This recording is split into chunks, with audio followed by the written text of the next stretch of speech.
大兄弟，别关门，救救俺！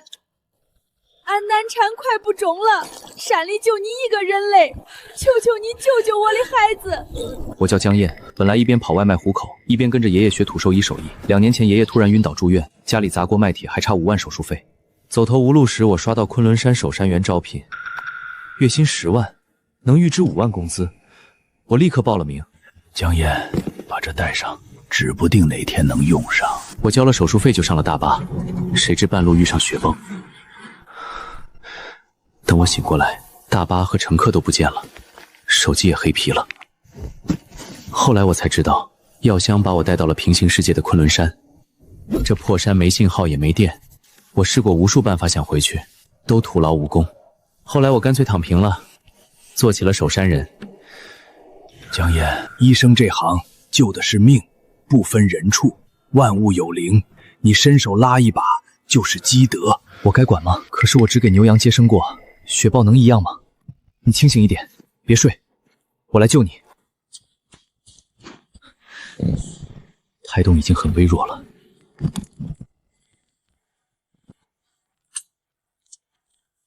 左为男，右为女，头朝下，脚朝上，横位必死，斜位可救。6只崽，最前面那只个头最大，胎位不正，横在产后口，把后面的全部堵死了，得抛，不抛一个都活不了。可我只在猪牛羊身上练过手。万物皆有命数，能不能活，看他造化。别乱动，我在救你。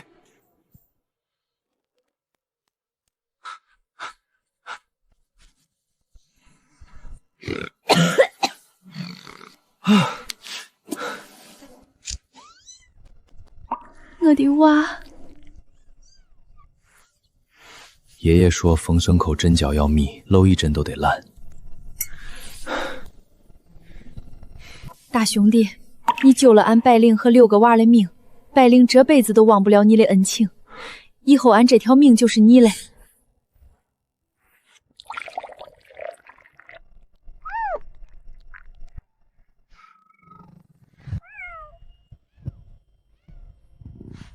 你叫1毛，你2毛，最小的这个就叫5毛吧。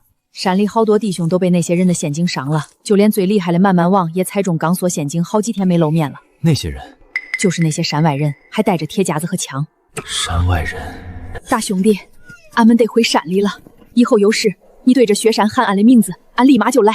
路上小心，照顾好孩子们。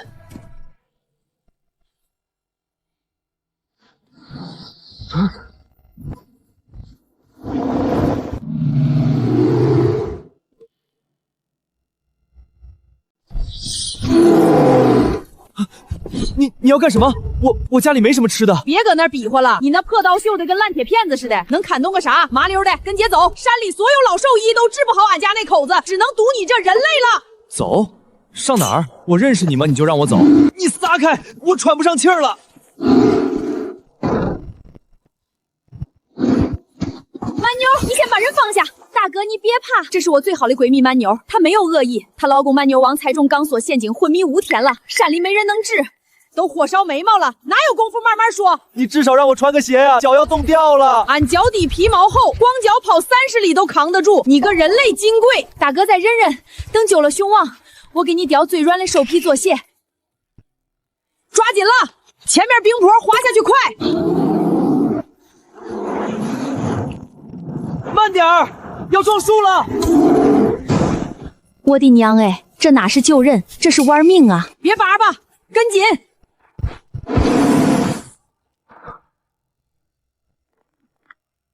我的个亲娘嘞！抓稳了！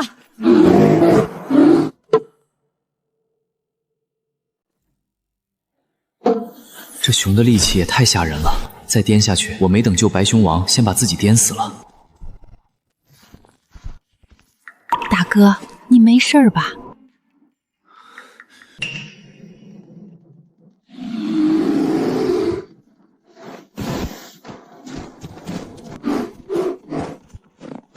不对劲，平时这片山可热闹了，今天连只鸟叫听不到。确实太安静了，像暴风雨来临前的宁静。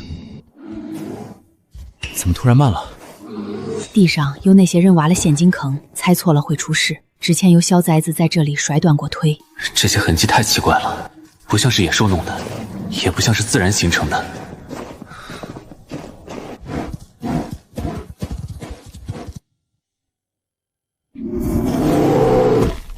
爷爷，我现在跑还来得及吗？各位长老，俺把能救俺家棉墩的人类带来了，就是这小子在雪窝子里救下了难产的白灵和6只小崽子。各位熊族长老，这话不假，就是这位人类救了俺和俺的孩子，他的医师真种，要是没有他，俺们娘7个恐怕都活不成。人类，就这弱小子能救我们熊王？白灵体型小，和棉墩天差地别，他能救白灵，未必能救身负重伤的棉墩，更何况伤棉墩的也是人类设的陷阱，我们凭啥信他？长老，我就是个土兽医，只给老家牲口治过病。熊王这么金贵，我没把握。万一救不好，你这小子咋这么怂？俺都愁着你救白灵了，必须试试。俺家棉墩已经昏迷5天，再没人救就没了。救好了，俺们熊族护着你，吃香的喝辣的；救不好，俺可不管你啥土兽医，给你扔出去喂野狼，别想着跑。俺也不想害你，就求你别放弃俺家棉墩。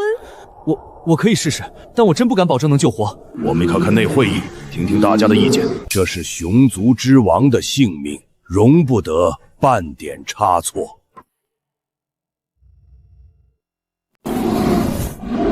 都安静！棉墩是我们熊族之王，如今身负重伤，这人类说能救他，可人类向来狡诈，那些山外人的恶行大家也都看见了。到底要不要让他试？今天咱们当众议议。我反对，人类都是骗子，那些人把棉墩伤成那样，这小子说不定和他们是一伙的。要是让他靠近棉墩，万一趁机害了棉墩，咱们怎么向熊族交代？完了完了，这下没人信我，要是医不成，我真要被扔去喂野狼了。我觉得可以试试。棉墩已经昏迷5天，气息越来越弱，咱们族里没人能治，与其看着棉墩等死，不如让这人类试试，死马当活马医。俺也觉得能试。黑壮，你别总揪着人类的坏不放，人也分好坏，这小子不一样。你懂什么？棉墩是王，岂能让一个人类随便摆弄？要是出了差错，你负得起责任吗？俺负得起。要是救不好雪墩，俺陪他一起喂野狼。各位熊族的朋友，俺能作证，这人类的心是善的，医术也真中。要是真能救棉多，就算冒险也值得。可万一救不好……好了，别争了。棉墩的性命容不得耽搁，既然蛮妞愿意担保，那咱们就给这人类一次机会。我给你立个规矩，若是能救回棉墩，熊族奉你为山林贵客，以后全力护着你；若是救不活，你就给棉墩陪葬。我答应你，我拼尽全力救棉多，但我真的不敢保证一定能成功。带他进洞，让他看看棉多的情况。真要是救不好白熊王，我今天就交代在这儿了。但愿爷爷传下的手艺能管用。脉搏太弱了，体温也高得吓人，再这样下去，撑不过今晚。神医，俺家棉墩咋样了？人类，棉墩的情况到底如何？你直说，我们熊族承受得住。要是你敢糊弄我们，我第一个不放过你。他被钢索后伤后，伤口没有及时处理，已经严重腐烂发炎，引发了败血症，加上高烧不退，现在已经陷入深度昏迷，气息微弱，而且钢索的残片还嵌在腐肉里，骨头也断得很彻底。想要救活他，不仅要彻底清骚，取出残片，还要控制住感染。可这里没有抗生素，只能靠草药，难度极大，我没有十足的把握，我只能拼尽全力。但万一……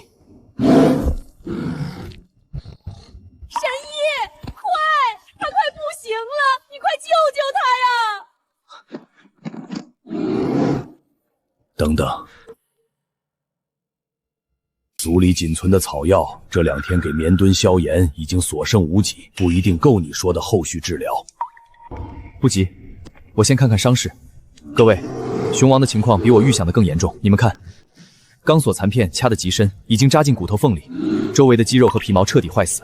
要是不彻底清光，甚至截肢，腐烂会蔓延到全身，到时候就算有草药，也回天乏术。截肢不行，俺家棉墩是熊王，一旦残了前掌，不仅没法统领熊族，连捕猎自保都难。神医，你再想想办法，别切肢行不行？人类，你是不是故意夸大病情，想趁机忽悠我们？说不定你根本就不会治，只是想拖延时间。我没有夸大，棉墩现在高烧不退，败血病已经开始蔓延，要是再犹豫，别说截肢，就连性命都保不住。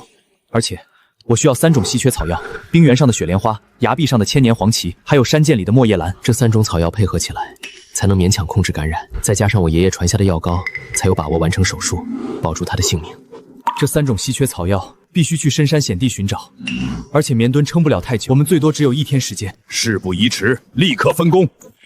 蛮牛，你带领3只年轻力壮的熊去冰原寻找雪莲花；黑胖，你带2只熊去西山崖壁寻找千年黄芪；白灵，你熟悉山林地形，带白灵族群去山间寻找墨叶兰，务必在日落之前赶回来。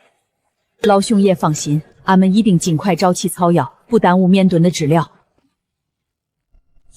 绵墩撑不得到明天，就看能不能找齐草药了。可是就算找齐了，手术的成功率也不足30%。我要是失败了，撑住，一定要撑住，他们很快就会回来的。不好！别急，熊族的孩子都经得起风雪考验，再等等，他们一定会回来的。老兄爷，江神医，咱队遇到暴风雪了，幸好的快，雪莲花没丢。黄芪也弄回来了，一根须子都没断。江神医，俺们把墨叶兰找到了，没耽误事儿。江燕，绵墩情况危急，全听你安排。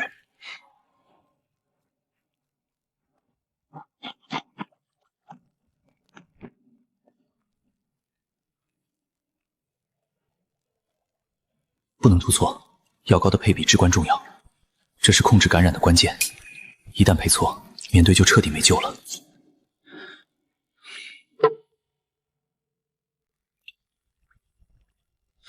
蛮牛按住后腿，白灵按住前肩，老熊也举火把照亮伤口，谁都不能松手。绵墩，你撑住啊！大哥放心，俺死都不撒手。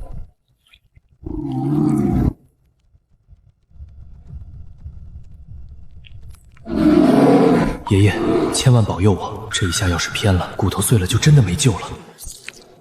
完犊子，碎渣太小了，嵌在骨髓里，普通镊子根本够不到。不行，碎渣取不出来，感染永远好不了。稳住！慢点，慢点。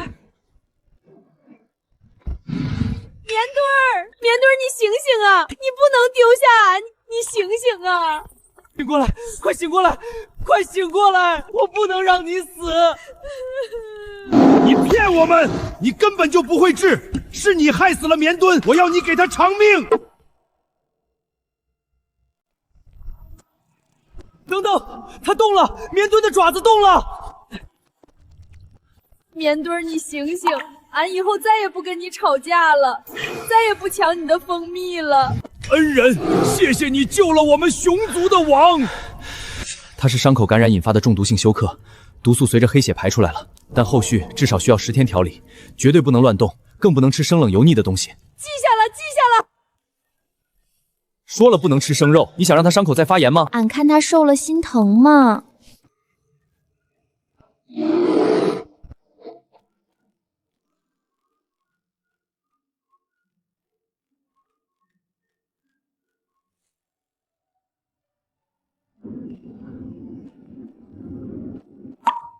爷爷，我做到了。不好了，南边山坡上出事了，好多血！带路！江神医，快点儿！就在前面那只大马路流了好多血。好，这鬼地方到处都是盗猎者的陷阱，别跑太快，小心踩空。停，有陷阱！是盗猎者新布的，看来他们最近一直在这一带活动。俺前几天路过这儿还没有呢，他们肯定是冲着鹿群来的。快走，别耽误了。别动，我是来救你的。别碰俺！滚！你们人类都不是好东西！老实点，这是救了雪豹和熊王的江神医，不是害你的那些杂碎。神医，俺不信，人把俺的鹿群赶散了，还设陷阱害俺。要不是俺跑得快，早就被他们剥皮抽筋了。大兄弟，你别害怕，江大夫真的是好人。俺女产的时候，就是他剖腹救了俺和6个娃。你伤得这么重，再不治就没命了。钢丝绳勒断了肌腱，再晚来12个小时，这条腿就彻底保不住了。而且伤口位置靠近大动脉，取钢丝的时候稍有不慎，就会引发大出血，当场没命。那能治不？俺们能帮上啥忙？能治，但有个大问题，他失血太多了，现在极度贫血，身体太虚弱，根本撑不过手术，必须立刻输血，补血才行。各位，他是你们的族人，现在急需输血救命，有没有愿意放血的？只要抽一点点，不会影响你们的健康。俺们不信任人类。为什么？上个月有个人类假装受伤，骗俺们过去帮忙，结果他突然拿出枪，打死了3只小鹿，还抓走了2只母鹿。俺们逃了3天3夜，才摆脱了他们。从那以后，俺们再也不敢相信人类了。再拖下去他就死了。你们难道眼睁睁看着自己的首领死在这儿吗？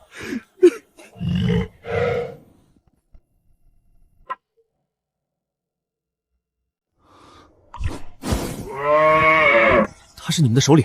是，这是俺们的鹿王。3天前，盗猎者带着枪闯进了草场，见鹿就抓。鹿王为了掩护小鹿们往山里跑，故意把盗猎者引到了这边，结果踩中了钢丝陷阱。俺要是死了，让花椒带着鹿群往冰原走，别回头，别管俺了。鹿王，俺们不能丢下你。爷爷，您说过，医生不能见死不救，没有输血条件，我只能用草药强行提升他的气血，风险很大，可能会加速他的死亡。但必须试一试。曼妞，你先捡一些干树枝过来生火。这药劲儿这么大，他能扛住不？只能赌一把了。他现在气血亏得太厉害，不赌也是死。慢点喝，喝了药就好了。曼妞，按住他的后腿，别让他乱动。黑胖，按住他的肩膀，千万不能松手，不然剪刀扎到动脉就完了。好。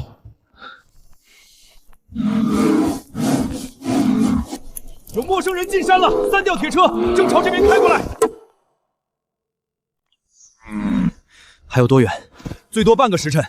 他们开得很快，车上还扛着黑色的长家伙，看着像枪。这群王八蛋，俺去跟他们拼了！站住！你现在出去就是送死。他们有枪，你皮在厚，能挡得住子弹吗？那咋办？眼睁睁看着他们过来，鹿王还在手术台上呢。别慌，你带2只熊去把路口堵上，用石头和树干堆成路障。黑胖，你留下来帮我按住鹿王，手术马上就好。好。再忍忍，马上就出来了。大哥，不好了！那些人不止3辆车，后面还有2辆，他们带着麻醉枪，已经快到山脚下了。糟了，比预想的来得还快。好了，伤口处理完了，但他现在还很虚弱，不能移动。那可咋办啊？那些人马上就来了，要是被他们发现鹿王，肯定会把他抓走嘞。黑胖，帮我把鹿王抬到灌木丛里藏起来。老陆，你带着鹿群往北边的密林里撤，那里地形复杂，他们找不到。你在这里好好待着，别出声，等我们把那些人引走了再出来。白灵，你去通知蛮妞，让他别硬拼，把路障堆好就撤回来，我们往熊洞方向走。好，你们快走吧，注意安全。大哥，路障堆好了，估计能挡他们1刻钟。好，大家都进洞，把洞口封死，只留1道缝隙通风。老大，前面的路被石头堵死了！废物，放开！给我仔细走！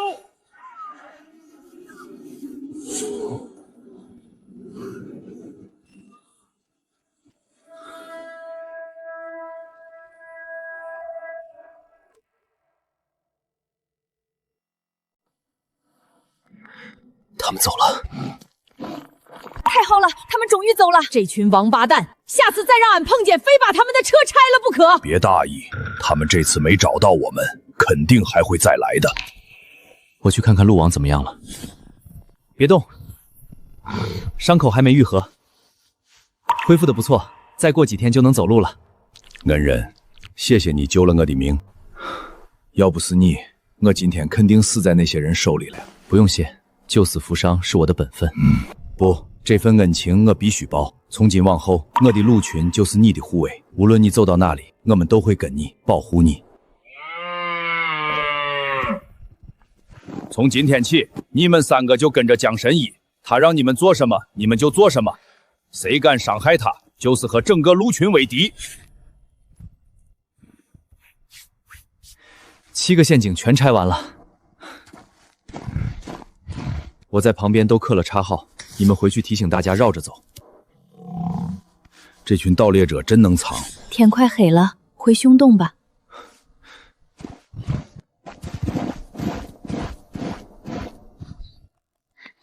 不好了，西山断崖那边出事了！别急，慢慢说，出什么事了？我我在西山断崖下发现了盗猎者的营地，他们有好多人，还有好多枪。我偷听到他们说要抓一只纯白色的雪狐，说能卖几百万。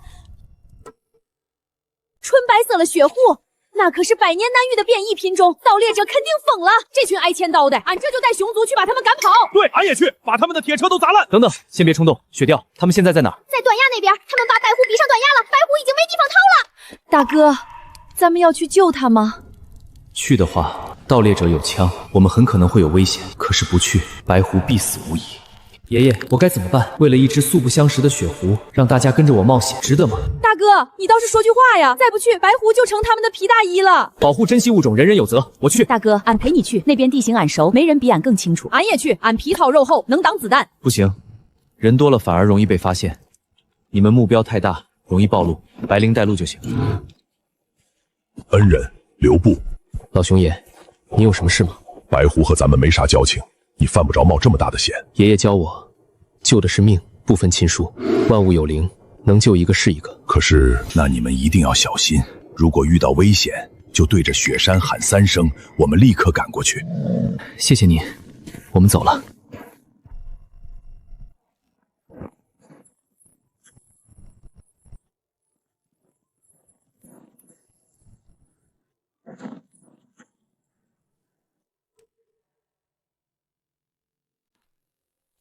终于到了，白狐在哪儿？你看，在哪儿？唔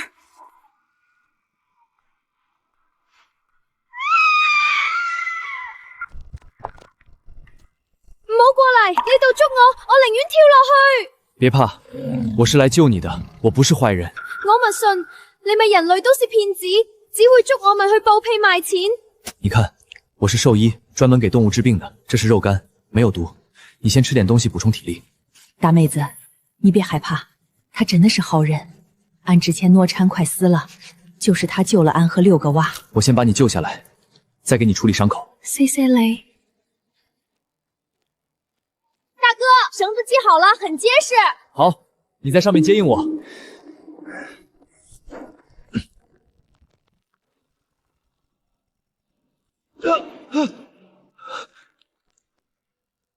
你可撑住啊！我唔怕疼，你来吧。我用银针当撬泵，一点点把石头撬开。你千万别乱动，不然会更痛。再坚持一下，马上就好了。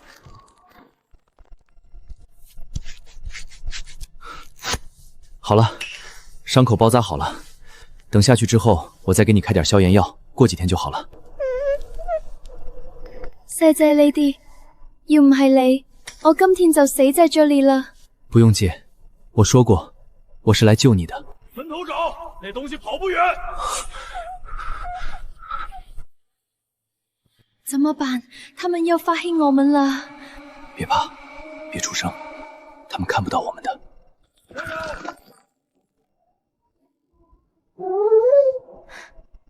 妈的，跑哪儿去了？都给我仔细找，就算是挖地3尺，也要把它找出来。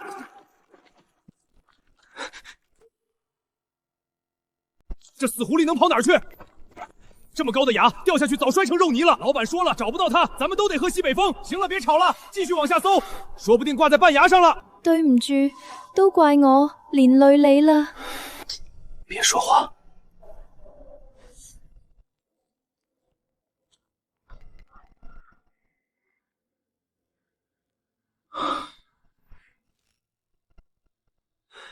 大哥，他们走了，你慢慢下来。知道了。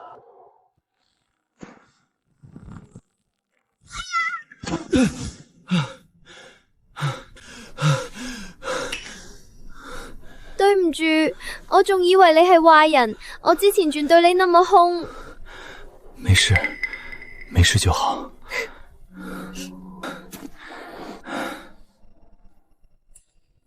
伤口又裂开了，回去之后不能乱动，得好好养着。根人，我有件很重要嘅事要告訴你。什麼事？我知邊個係內鬼。什麼內鬼？內鬼？傻內鬼！盜獵者點會知每一處野獸聚集地？每次推來掃蕩都能精準到巢樹，連最隱蔽嘅雪豹洞都明姓面。山入面有隻豺狼，一直偷偷同佢哋報信。你確定嗎？我親眼見過。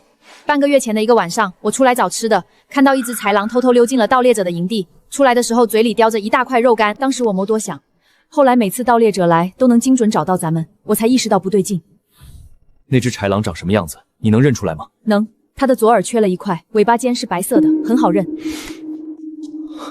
北尾釵，竟然是他！你認識他？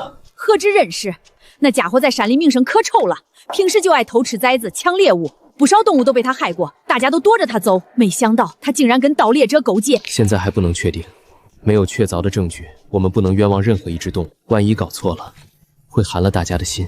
可是這件事先別聲張，我自有分寸。我們先帶雪狐回熊洞。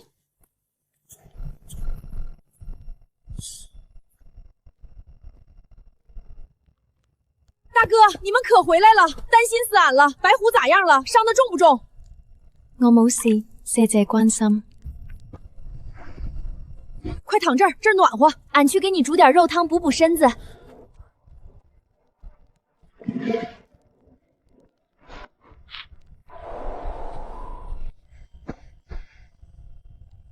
真好啊。是啊，自從你來了之後，山裡好久沒有這麼熱鬧了，大家都把你當成了家人。奇怪，剛才明明感覺有人在看我，難道是我太緊張了？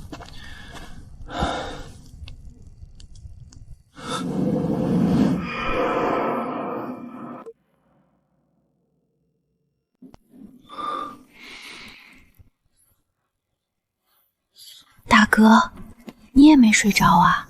總覺得不對勁，好像一直有人在盯着咱們。我也有這種感覺，而且不止今天，這幾天一直都有。還有，最近盜獵者的陷阱越來越隱蔽了，專門針對普通動物的細性設計。你詳細說說。不熊的大鐵夾子藏在落葉堆裡，上面還蓋了一層新鮮的草，熊瞎子根本看不出來。套路的鋼絲繩設在最狹窄的獸道上，那是鹿群每天必經之路。甚至還有一個專門針對雪豹的彈射套索，藏在懸崖邊的岩石縫裡。要不是我發現的早，5毛起點就踩上去了。普通盜獵者不可能這麼了解每種動物的習性，他們肯定有內應，而且這個內應對山裡的情況了如指掌。是北尾釵，一定是他。還不能確定，不過我們可以設個局試探一下他。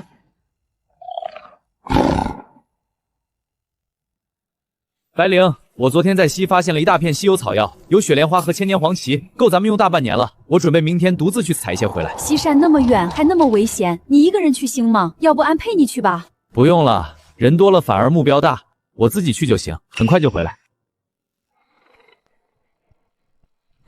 果然是他。看來北尾釵已經將假消息告訴了盜獵者，他們中計了。我要趕緊回去告訴江夜。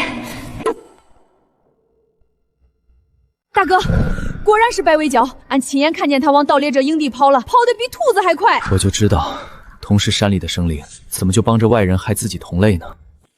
這個吃裡扒外的東西，俺現在就去撕了他。對，俺跟你一起去，把他的窩都給端了。別衝動，直接抓他，他肯定不會說實話。咱們設局讓他自己把尾巴露出來。咋設局？我已經故意在熊洞門口說要獨自去西山採草藥，讓他把消息傳給盜獵者。你們兩個埋伏在路邊的雪堆裡，我在必經之路上設好陷阱，等他帶着人自投羅網。陷阱？俺們熊族只會用石頭砸人。簡單，我用牦牛毛搓成細繩，拴住一塊鬆動的石板。西山那邊有天然的深坑，上面鋪層薄雪和樹枝，盜獵者踩上去直接掉進去。中，就這麼幹。黑胖，你和蠻牛埋伏在路邊的雪堆裡，等我信號。放心，只要他們敢來，俺一爪子就能拍扁他們。俺也一樣，敢來害大哥，俺讓他們有來無回。都藏好了，別出聲，他們最多半個時辰就到。知道了，俺的拳頭都癢了。媽的，為了一個破獸醫，老子大清早的就往山裡跑，等抓住他，先打斷他的腿，看他還多管閒事。別廢話，趕緊埋伏好。哼！啊！有陷阱！不好，中計了！還想跑？北尾釵，你往哪兒跑？白尾柴，你为什么要联合盗猎者抓捕动物？为什么要助纣为虐？我再问一遍，为什么要当内鬼？他们要杀我崽儿，把我3个崽儿关在铁笼子里，说我不帮他们带路，就把崽儿都弄死。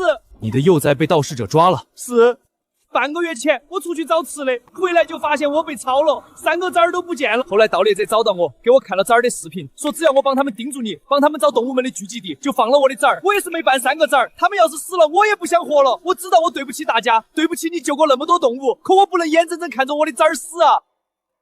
那你咋不早说呀？俺们可以帮你救崽儿啊！我不敢，我怕你们不信我，怕你们杀了我，更怕盗猎者知道了先杀了我的崽儿。那你也不能帮着他们害自己人呐！你看看鹿王，看看绵墩，差点都被他们害死了。我知道错了，我真的知道错了。每次看到你们受伤，我心里都跟针扎一样，可我没得选啊！万物皆有灵，谁都有自己的难处。他们在哪儿？你的幼崽被关在什么地方？在盗猎者营地最里面那辆铁皮剩饭，崽子们已经瘦得皮包骨了，最小的一个腿还被铁丝勒伤了，一直在流血。蛮牛、黑胖，我们得去救他们。大哥，这2个杂碎咋处置？要不俺把他们扔去喂野狼？对，喂野狼，省得他们再害人。不行，杀人犯法，先不用管他们。这洞这么深，他们一时半会儿爬不上来。现在最重要的是救那3只小豺狼。可是盗猎者营地有好多人，还有枪，咱们就这么去，太危险了。再危险也得去，幼崽是无辜的。白尾柴，你对营地最熟悉，给我们带路。恩人，谢谢您，谢谢您愿意救我的崽儿。别这样，救死扶伤是我的本分，你也是被逼的。只要以后不再帮盗猎者，好好保护山里的动物就够了。放心，俺跟你们一起去，俺皮糙肉厚，能挡子弹。俺也去，俺一拳能砸扁他们的脑袋。不用这么多人，人多了容易暴露。就我白灵棉跟白尾柴去。黑胖，你回熊洞保护好幼崽们。为啥不让俺去？俺也能打。那里更需要你。熊洞是我们的大本营，不能有任何闪失。好吧，那你们一定要小心。要是遇到危险，就对着雪山喊，俺立马带人过去支援。好，事不宜迟，我们现在就出发，争取天黑之前赶回来。前面就是盗猎者的营地了，他们有8个人，4个拿着猎枪，4个拿着麻醉枪。营地门口有2个哨兵，每隔1个时辰换一次岗。现在是什么时间？刚换完岗没多久，下一次换岗要等1个时辰。那咱现在冲进去啊，直接把铁皮车砸开，把崽儿抢出来。不行，硬冲太危险了，他们有枪，万一伤到幼崽就麻烦了。我们得趁他们不注意，偷偷摸进去。那咋进去啊？门口有哨兵看着呢。你看，营地西侧有一个倒铁丝网，那里有个破洞，应该是他们平时扔垃圾用的。我们从那个破洞钻进去，然后直接去铁皮车那里。对，那个破洞我知道，就在铁皮车旁边不远。好，白尾柴，你带路。蛮牛，你跟在我后面，负责掩护。白灵，你盯着哨兵的动静，一旦有情况就摇树提醒我们。我先进去，然后是白尾柴、蛮牛做清点，别发出声音。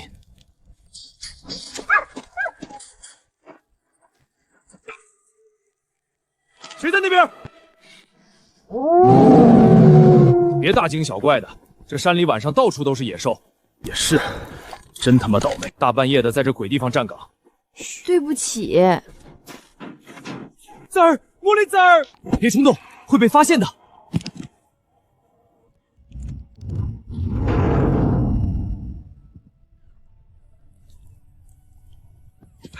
崽儿，爸爸来了！别着急，我这就放他们出来。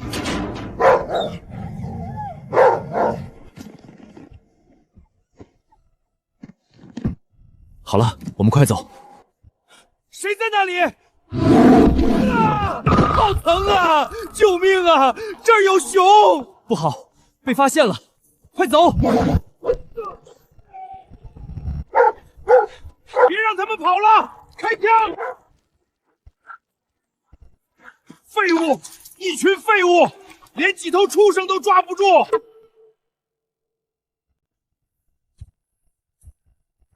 怎么样？救出来了吗？救出来了，就是有点虚弱，还有一只受了伤。崽儿没死了，爸爸在嘞，再也没人能伤害你们了。哎呀，这小可怜，瘦的都只剩骨头了。俺去给他们煮点肉汤。这个甜给他们吃。除了最小的这只后腿被铁丝勒伤了，其他2只就是营养不良，没什么大碍。那他的腿能治好吗？会不会留下后遗症？放心吧，能治好，只是伤口有点发炎，我给他清理一下，上点药，过几天就好了。别怕，有点疼，忍一下就好了。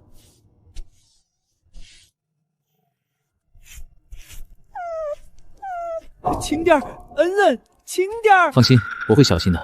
伤口有点深，得好好包扎，不能沾水，也不能让它乱跑。恩人，我北魏以前做了那么多坏事，害了那么多同类，您不仅不怪我，还救了我的崽儿。我北魏这条命以后就是您的，您让我往东，我绝不往西。快起来，别这样，只要以后不再帮盗猎者，好好保护山里的动物就够了。我发誓，以后我再也不会帮盗猎者做任何事，我要用我的命来赎罪。好，不过要想赎罪，你得先帮我做一件事。别说一件，10件100件都行，您尽管吩咐。你对盗猎者的行动规律了如指掌，我需要你当我的线人。他们下次什么时候进山，多少兵力，带什么装备，你提前告诉我。没问题，我这就去打听。对了，恩人，我还有件重要的事要告诉你。什么事？盗猎者接下来有大动作，他们在等一条大鱼。据是山外的一个土豪点名要活捉一头白牦牛，出价200万。他们已经在准备装备了，过几天就去冰原抓白牦牛。活捉？他们要白牦牛干什么？那个老板姓洪，人称洪老板，做房地产的，有钱得很。他得了怪病，听别人说白牛牛血能治病，他就花大价钱雇了这伙人来活捉白牦牛。一头白牦牛能放3年血，每个月抽1管子，掺在药里喝。洪老板说了，花多少钱都行，只要能找到白牦牛群。放3年血，这是人干的事儿吗？俺们熊族最恨这种歹毒的人。白牦牛是昆仑山的圣物，老一辈都说它们同灵性，不能伤害，否则会遭天谴的。那还等啥？咱们赶紧去找白牦牛群，告诉他们有人要害他们。没用的，白牦牛群住在最高的冰原上，那地方连雪豹都上不去，而且他们脾气暴得很，见人就撞。他们在哪儿？白牦牛群的具体位置？我听光头男说，在鹰座涧上面的冰原，海拔5000米以上，空气稀薄得很，人类上去连气都喘不匀。大哥，你身体还没完全缓过来，高原反应可不是闹着玩的。江大夫，你该不会想上去吧？必须去。盗猎者很快就会动手，咱们得赶在他们之前找到白牦牛群，告诉他们有危险。俺陪你去，俺体型大，能给你挡风挡雪。你目标太大了，容易暴露。白灵陪我去就行，他对地形熟。那总得带个能打的吧？万一白牦牛不讲理，一头把你顶飞了咋办？我带了药箱，就是最好的通行证。白尾柴，你说的白牦牛王叫什么名字？白风。我听光头男说，他是整座昆仑山最强壮的牦牛，一对牛角能撞碎冰壁。洪老板点名要的就是他，说他的血最纯。白风，我记住了。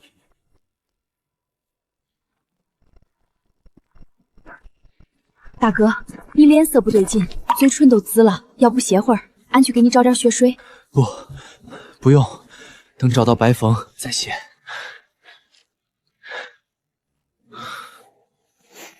高原反应能要人命，可我不能倒。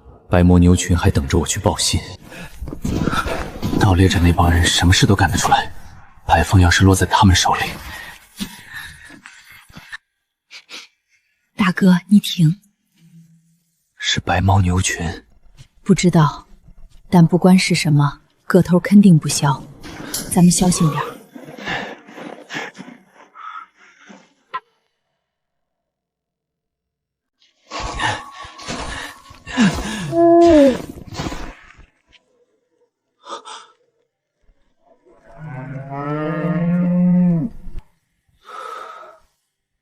终于找到了白牦牛群。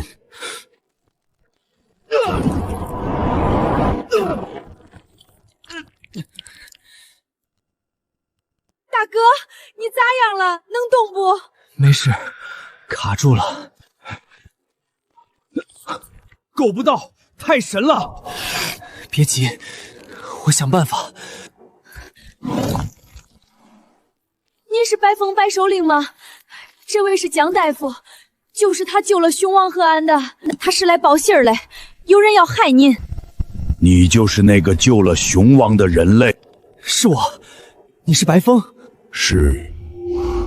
有人要抓你，盗猎者，他们要在你身上放血治癌症，点名要活裹你，你得赶紧带着牛群转移。他们有大铁笼子，有麻醉枪，还有很多人。我知道。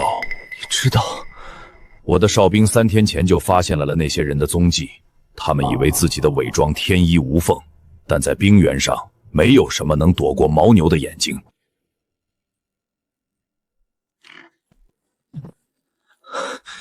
你知道有人要抓你，为什么不躲起来？这里是白牦牛的家园，我们在这里住了几千年。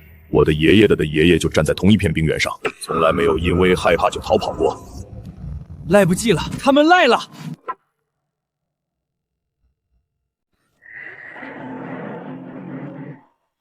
目标在1号区域，麻醉弹准备，老板要活的，谁抓到那头最大的，奖金翻倍！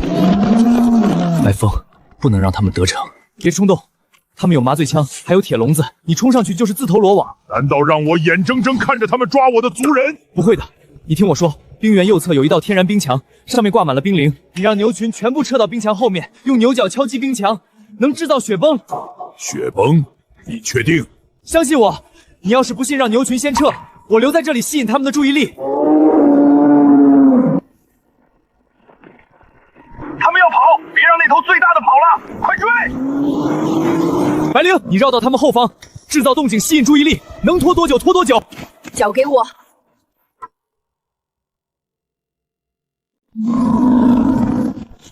所有人跟我一起撞！3、2、1。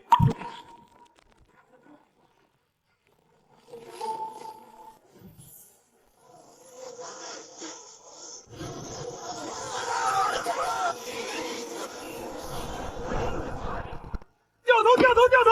快跑！快跑！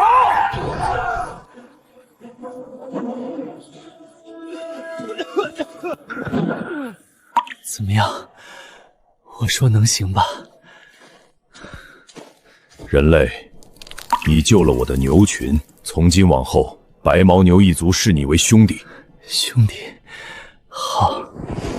恩人，恩人。他搞反嘞，得赶紧把他送到敌海北地方。再拖下去会出人命嘞！跟我来，我知道一个地方能救他。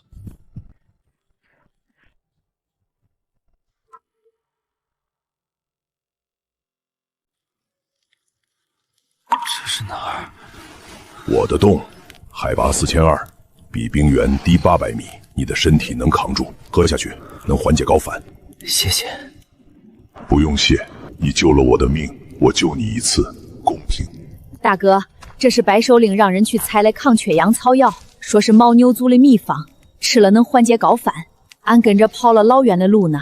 这是昆仑山特有的雪灵芝，爷爷的药箱里也有一包，但早用完了。你的人情欠大了，又是救命又是采药。我让人去山下接满妮儿和黑胖上来了，你在这里养几天，等身体好了再说。你的腿怎么了？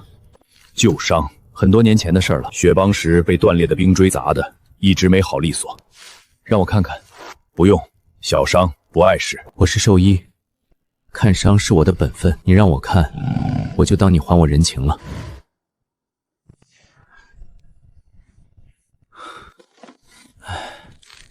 这是爷爷传下的霍雪化瘀膏，专治陈旧性跌打损伤。贴上去能缓解疼痛，长期用能把粘连的肌肉慢慢松开。我没剩几贴了，这是最后一贴。你给我治伤？你救了我，我帮你看伤，公平交换。我说了，我是兽医，看伤是本分。跟人。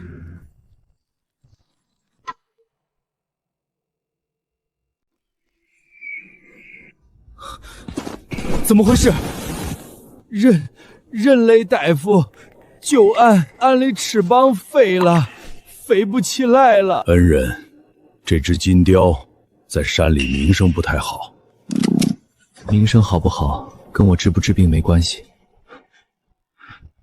这不是摔的，你的羽毛在掉，多久了？半个月前，俺开始掉毛，一开始没在意，以为是换毛，后来掉的越来越多，翅膀越来越使不上劲儿，飞一会儿就得歇半天，再后来就变成这样了。你找谁看过没有？找过山里的老缓大夫，他说是换毛期常现象，过几天就好了。可是俺没好，越来越严重，现在整只翅膀都秃了，再也飞不起来了。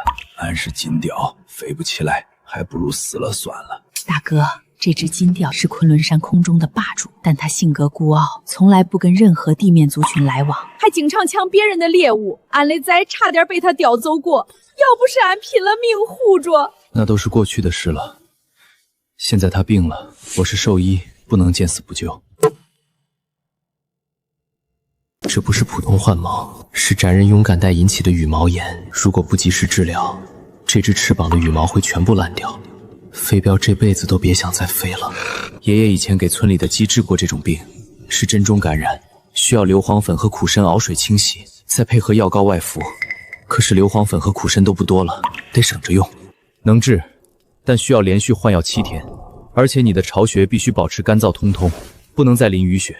我得看看你巢穴的环境适不适合恢复。不能去俺的巢那边有什么？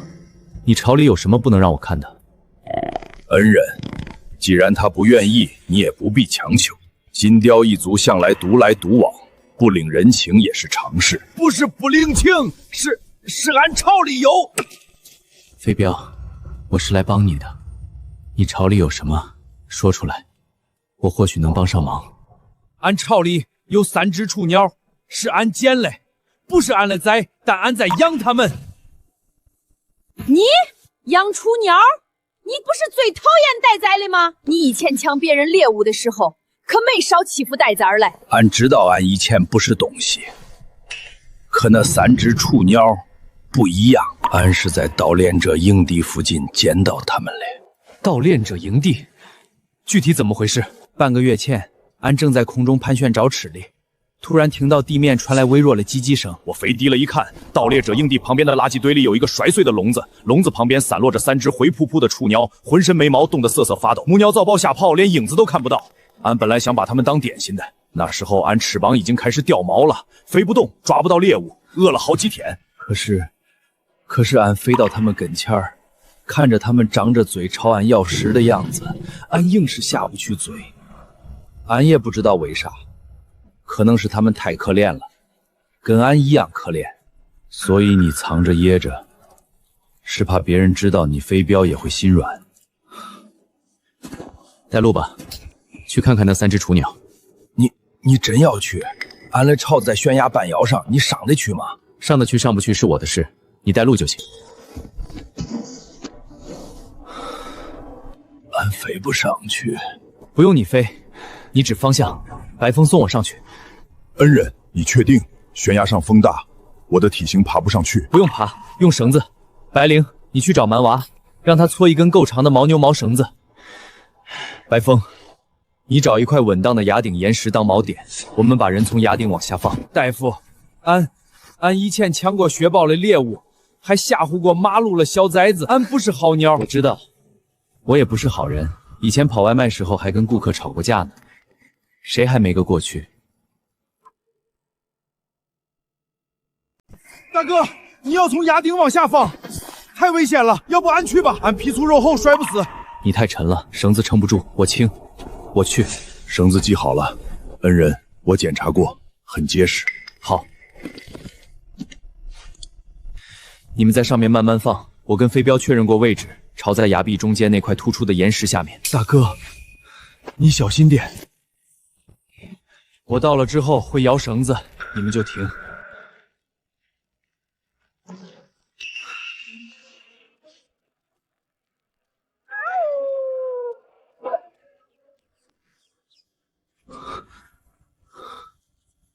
这是中毒，吃了什么不干净的东西？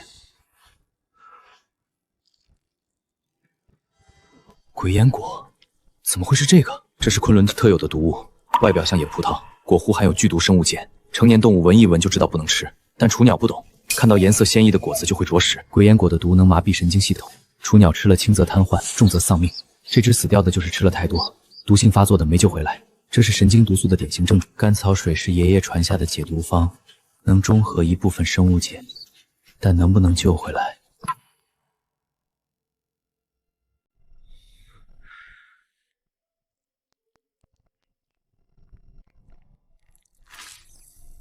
嘴短而厚，呈钩状，爪呈对峙形，两指朝前，两指朝后，这是猛禽的特征。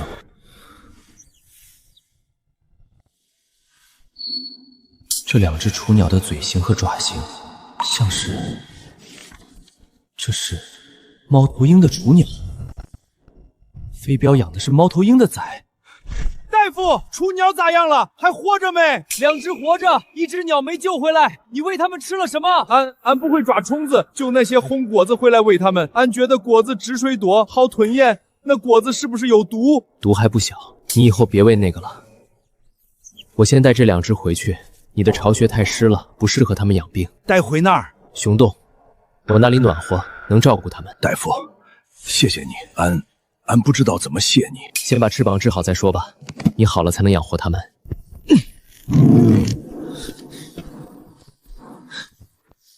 大哥，你吓死俺了！呼吸虽然还是很微弱，但至少没有继续恶化。走，回熊洞，晚上还得再喂一次甘草水。大哥，这啥玩意儿？长得也太丑了，跟秃毛鸡似的。猫头鹰，猫头鹰，飞镖一个金雕养猫头鹰的崽儿，这不是养着养着就养进肚子里了吧？你可别瞎说，飞镖虽然不是什么好东西，但对这3只崽儿是真上心。俺亲眼看见它叼着果子飞回巢里，自己饿得皮包骨，果子全给宰了。鬼烟果的毒性很强，它们能撑到现在已经是命大。明天如果不再抽搐，就有希望。大哥，飞镖一欠真的不是好东西，他抢过俺的猎物，还吓唬过俺的崽。要不是他现在翅膀坏了，俺肯定不会让他靠近熊洞。我知道，但你看他在巢里养着别的鸟的崽，自己饿着肚子也要喂它们，这说明什么？说明他也不是坏透了的呀。说明万物皆有善念。我爷爷说过，走兽飞禽各有各的难处，不能拿人的道德去衡量畜生。他们做的每一件事儿，说到底都是为了活命。飞镖以前抢猎物，是因为他独来独往，没族群帮衬，不抢就得饿死。现在养雏鸟，是因为他在那3只小家伙身上看到了自己的影子。大哥，你这个人啊，就是心太软了，看谁都可怜。不是心软，是将心比心。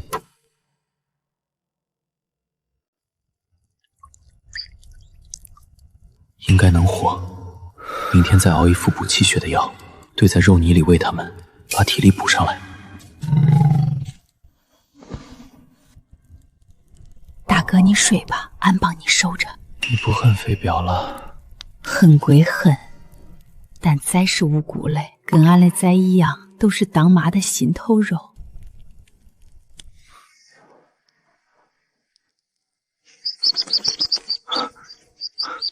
这是饿了。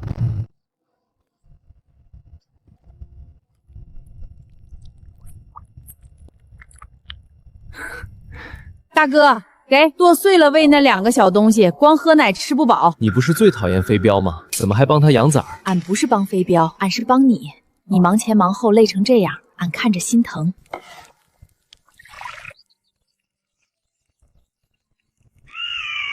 大夫，俺能进来不？过来，给你换药。7天之后，你的翅膀就能恢复。到时候你带着崽走，还是留在熊洞，你自己决定。大夫，俺以前不是好东西，你为什么还要救俺？因为我是兽医，兽医的职责是救命，不是审判。谁不该活，不是我说了算的。大夫，谢谢你。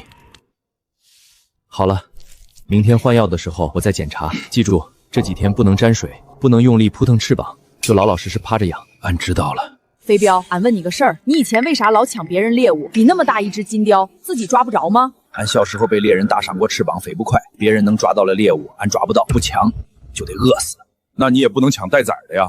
你不知道当妈的护崽有多拼命。俺知道，可那时候俺饿疯了，顾不了那么多。过去的事就过去了，以后不抢就行。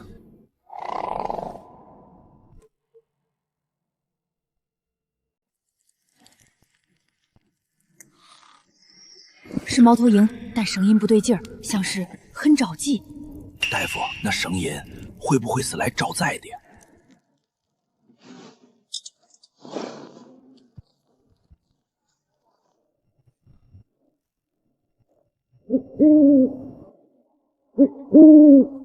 人类，俺知道俺的崽在你手里，把崽还给俺，要不然……这只猫头鹰的状态不对，你别激动，你的崽确实在我这里，但他们差点死了，我救了他们。你要看的话，我带你去看。你骗俺，人类都是骗子！你们烧了俺的窝，打伤了俺的翅膀，现在又想骗俺的崽。我没有骗你，你的崽在熊洞里，旁边还有一只金雕，是那只金雕在盗婆者营地附近捡到你的崽，叼回巢里养的。你的崽吃了毒果子，差点死了，是我把他们救回来的。金雕，金雕会救俺在。你跟我来看就知道了。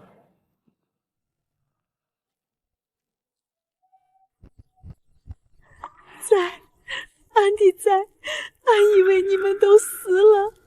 你的窝是怎么被烧的？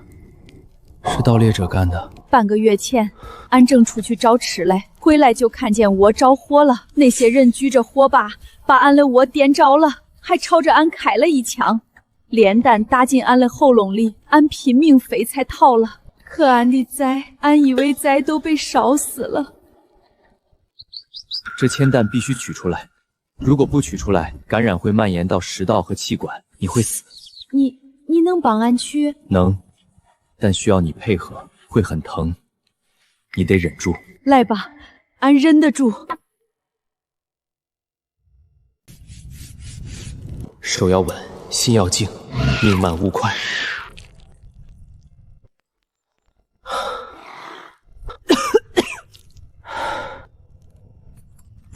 恩人，谢谢你。恩人，俺有件事要告诉你。俺半个月前在盗猎者营地上空夜巡的时候，看到了盗猎者的总账本。什么账本？盗猎者营地的头目每天晚上都会在一个红皮本子上写字，俺从树梢上偷看过很多次。虽然俺不识字，但俺记住了本子上的图画和符号。你都看到了什么？仔细说。本子第一页贴着一张地图，上面用红笔圈出了好多地方。熊洞、雪豹的窝、白牦牛的病院、马路类操场，全都被圈了。地图最上方写了一行大字，俺不认得汉字，但俺数了大概10几个字儿。10几个字，很可能是入冬前必须完成全部订单之类的指令。后面的每一页都画着表格，左边是动物，右边是数量。看到白牦牛旁边写着乘3，雪豹皮靴写了一个乘5，鹿茸人写着乘10，俺不认得，但每页都一样。那个名字你能写出来吗？或者比划给我看？洪老板。果然是同一个人。还有本子最后几页写着很多地名，俺只认得几个，什么南城、北城、东海，每个地名下面都画着巷子，巷子上写着数字。这根本不是零散的盗猎，而是一个有组织、有预谋、按订单偷猎的犯罪团伙。账本里不仅有抓捕计划，还有销售渠道和客户名单。只要能拿到这个账本，就能把整个团伙连根拔起。那个账本现在还在营地里吗？在，俺前天夜里还去看了，就在头目的帐篷里。一个铁皮箱子里锁着，但箱子有密码锁，俺打不开。你能带我靠近那个营地吗？不需要进去，只要能看到帐篷的位置和哨兵的分布就行。能，俺对那边的地形熟得很，夜里带路没问题。大哥，你疯了？盗猎社营地那么多人，你去不是送死吗？我不进去，我只是去侦查，摸清情况，知己知彼，才能百战不害。大夫，俺跟你去。俺虽然飞不远，但空中放哨还是能行的。俺的眼睛比猫头鹰尖，能看清营地里的动静。好，猫头鹰带路，飞镖空中放哨，我在地上摸进。白灵，你留在熊洞，照顾好雏鸟和幼崽。那你小心点儿，遇到危险就跑，别逞能。放心，我跑得比兔子快。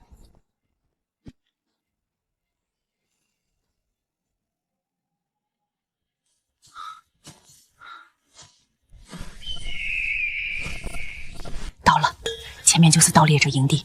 帐篷里亮灯的那个是头目的，账本就在里面。戒备这么严，硬闯绝对不行，得想别的办法。大夫，俺看到帐篷顶上有个透气孔，用纱网封着嘞，不大，但能通进去。多大？能伸下一根管子吗？大概有脸盆那么大，伸管子没问题。这是爷爷当年给发狂的牲口用的，人吸进去能睡死2个时辰，对身体没害处。如果能从透气孔把药粉吹进去，等帐篷里的人睡着了，就能进去拿账本。可以抓着锤簪悬停在透气孔上方。俺在空中放哨，有人靠近就报警。明天夜里行动，今晚先回去准备工具。黑胖，你去熊洞后面挖来一种粘性极强的黄土，和白尾壳一起搓成细长条，晾干后当吹箭的管身。白灵，你去叼来几根空心草的茎干，当做吹箭的内管。大哥，你这是要做啥？吹笛子啊？做吹箭，把安神药粉吹进帐篷里，等里面的人睡着了，进去拿账本。那得吹多远的距离啊？你能吹那么准吗？不用我吹，猫头鹰爪子灵活，让它抓着吹弹，悬停在帐篷顶的透气孔上方，从上面往下吹。俺的喙能咬住吹弹，爪子也能抓住，只要风不大，俺能稳在半空中。这药粉的剂量我算过了，够让3、4个成年人睡死2个时辰。记住了，行动的时候一定要顺风，不能逆风，不然药粉会被吹回来，我们自己先倒了。俺今晚在空中放哨，一有动静就报警。俺的眼睛夜里也能看得清。好，白灵，你在营地外围接应我。如果我被发现了，你制造点动静吸引他们的注意力，给我争取逃跑的时间。大哥，你放心，俺拼了命也会护着你。别说拼不拼命的，谁都不会死。我们只是去拿个东西，拿了就走。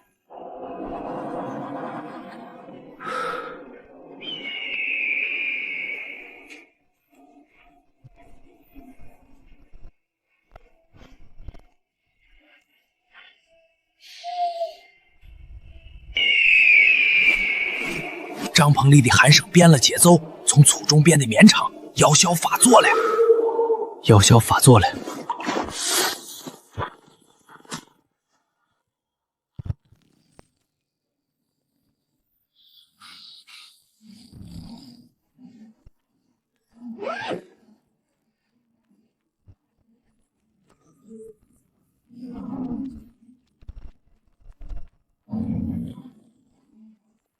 洪老板，洪老板，你醒醒，出事了！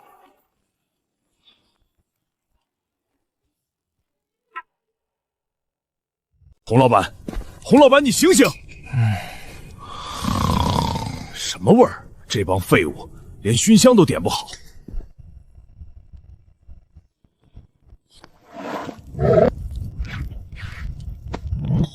大夫，营地外围的哨兵刚刚换岗，有30秒的空窗期，快走！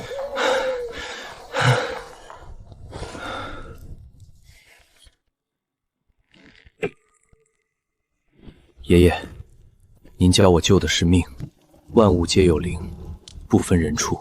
现在有人要害这些生灵，我不能袖手旁观。这是盗猎者的账本，上面记录了他们的抓捕计划、销售渠道和客户名单。他们是有组织、有预谋的犯罪团伙，背后有一个叫洪老板的人。他们不仅要在昆仑山抓动物，还要把爪子伸向其他地方。恩人，俺们听你的。从今天起，我要和盗猎者正面对抗，但不是硬拼，而是智取。我需要你们当我的眼睛和耳朵，把盗猎者的每一次行动都提前告诉我，然后我们见招拆招。大哥，你说咋干就咋干，俺们把命交给你了。大哥，俺们信你。白风，你带白牦牛群守在冰原入口，用冰雾和冰墙做第一道防线。蛮牛、绵墩，你们带熊族在山道两侧设伏，用滚石和荆棘封锁道路。飞镖，你带金雕族在空中巡逻，发现盗猎者的动静立刻报信。猫头鹰，你带夜行鸟退在夜间侦察，重点盯着他们的营地。白尾柴，你负责传递消息，你对地形最熟，哪里都能钻过去。要得，俺跑快得很。白灵，你跟我在一起，我们2个在最前面，负责把盗猎者引进陷阱。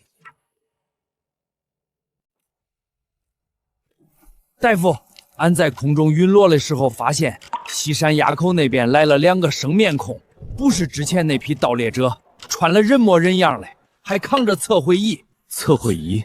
你确定？俺确定，那东西俺见过，跟盗猎者之前用的不一样，是那种架在三脚架上的，上面还有镜头，照着远处看。他们一边看一边在图纸上画。带路，我去看看。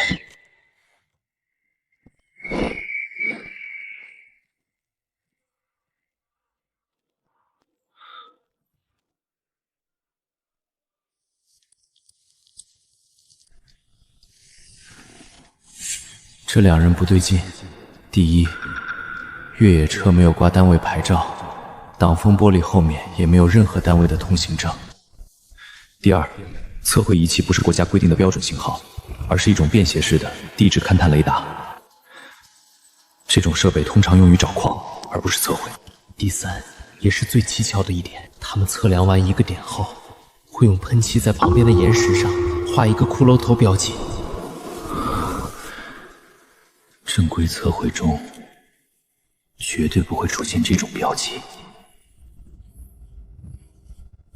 大哥，俺见过这标记，盗猎者营地那个光头头目脖子上也有一样的楔子，他们是一伙的。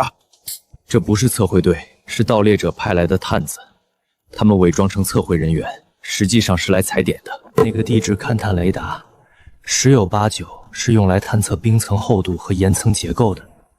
他们在找白鸟牛群的藏身之处。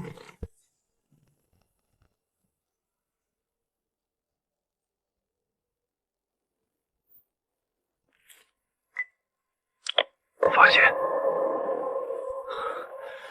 撤，快撤！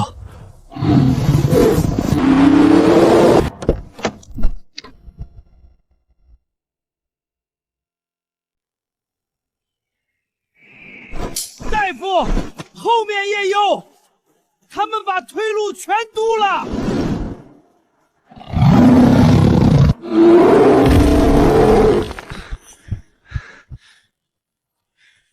硬拼不行，他们有枪；躲也不行，他们有人有装备，搜也能把我们搜出来。里面的人听着，这片山是我们公司承包的生态旅游区，你非法闯入，我们有权利控制你，乖乖出来！盗猎的居然说别人非法闯入，大哥，俺冲出去跟他们拼了！别冲动，他们有枪，朝荆棘丛撤。我数到3，你们先跑，我断后。大哥你呢？别管我。我数到10，再不出来我们就开枪了！1、2、3。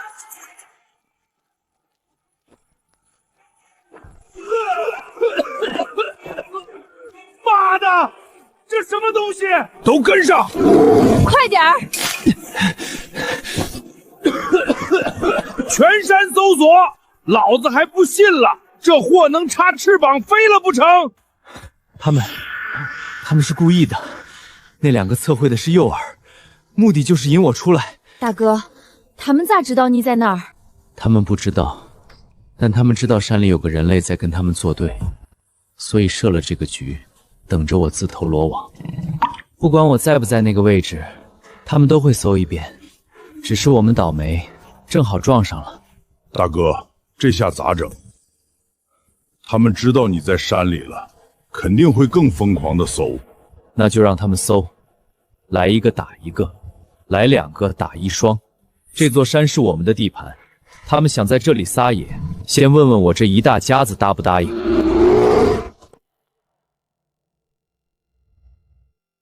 俺昨晚去巡逻，熊洞坊院10里所有的兽道上都布了暗哨，至少6个人，每隔1个时辰换一班岗。不是暗哨，俺在水源地闻到了怪味，是工业级索药，他们把药下在溪水里了，想先把大家搞虚退再动手。这群王八蛋，俺去跟他们拼了！别冲动，他们布暗哨下泻药，说明已经锁定了熊洞的位置，这里不能再待了。大哥，你是说搬家？对，搬家。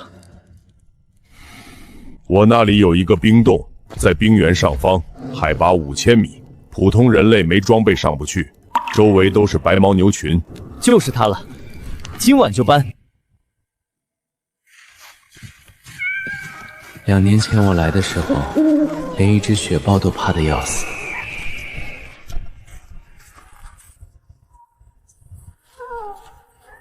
现在我有了一大家子。江大夫，五毛不见了！五毛，我的五你回去等于自投罗网。盗猎者在熊洞附近布满了暗哨，你一出现就会被发现。大哥，让我去找，我是追踪高手。五毛身上有独特的气味，我能找到。好，你去找。飞镖在空中配合，交给我。黑胖，你远远跟着接应，一旦发现盗猎者立刻撤，不要硬拼。都怪俺没看好他。不怪你，五毛从小就爱乱跑，谁都看不住，他会没事的。找到了，在熊洞后面的灌木丛里，他自己跑回去找玩具了。这是拌了高浓度农药的肉干。高浓度农药是强效神经毒素，对人和动物都致命。山上没有专业解毒剂，唯一的办法是立刻催吐醒胃，尽量排出毒物。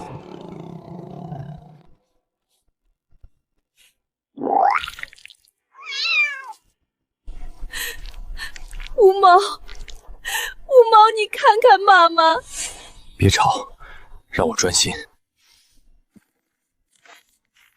这是用甘草、绿豆、金银花等7种药材配成的，能中和一部分生物毒素。撑住，撑住，毒素排出来就好了。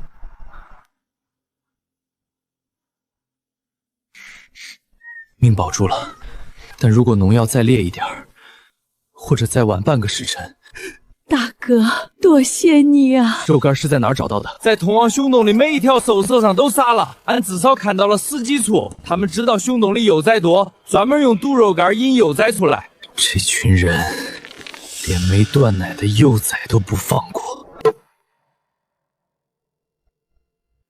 五毛的恢复比预想中快，虽然走2步就打晃，但至少证明毒素在慢慢泛出。大哥，你在想啥？我在想，爷爷说过一句话：医生手里的东西永远只能救人，不能害人。那你想咋办？但不害人，不代表不能吓人。这是爷爷当年用来治牲口寄生虫的配方，对人没毒，但吃了之后那滋味，够他们受的。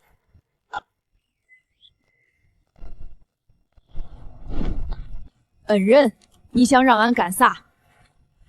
今晚你去盗猎者营地，把这包粉末撒在他们的储水旁边，用爪子在水桶盖上留几道抓痕，让他们以为是动物投毒。简单。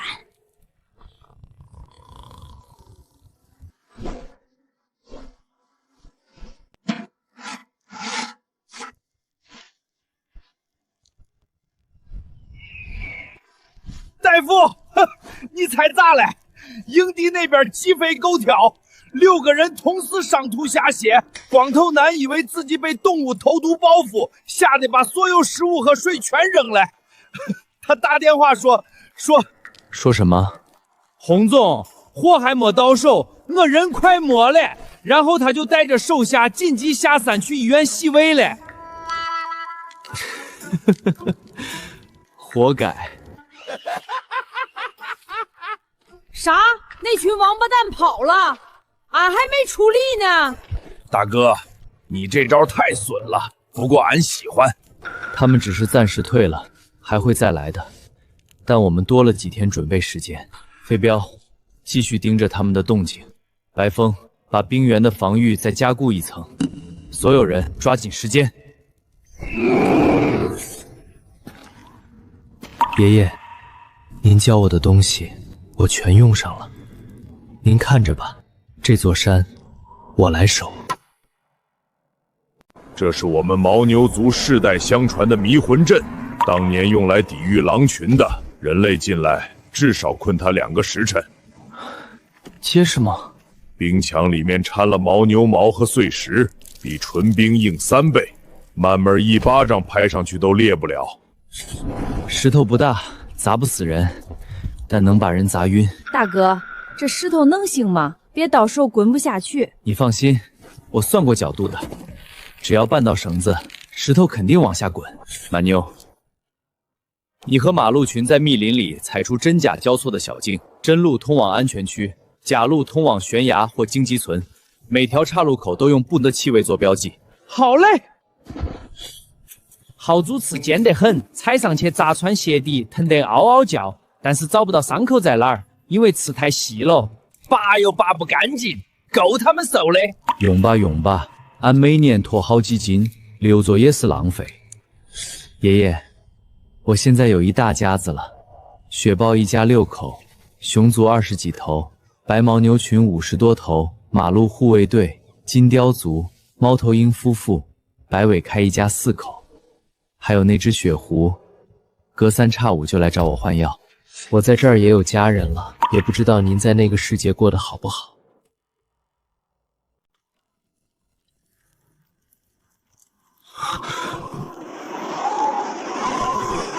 暴风雨，所有人进洞深处，快！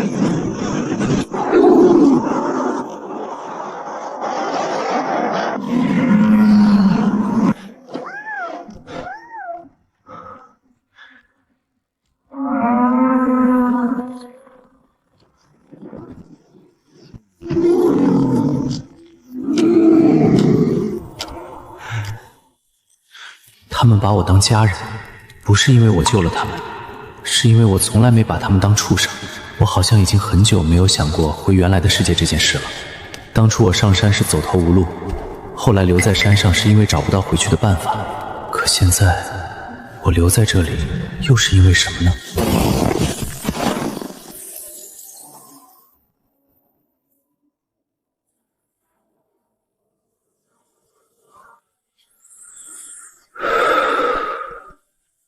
不走了，哪儿也不去了。这里就是我的家。爷爷留下的草药已经用掉了大半，特别是治疗外伤和感染的几味关键药材所剩无几。硫磺粉只剩1个平底，苦参只剩3根，止血粉最多还能用2次。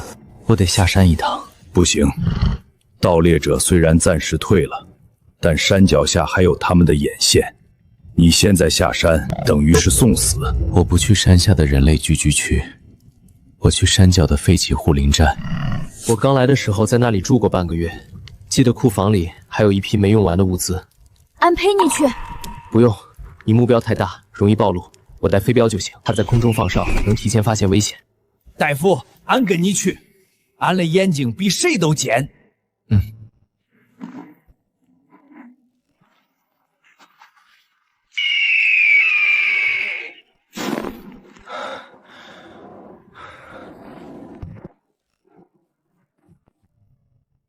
发了，这盒抗生素够用半年。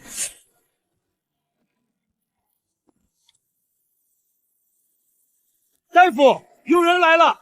山下方向1个人穿着登山衣，正朝这边走。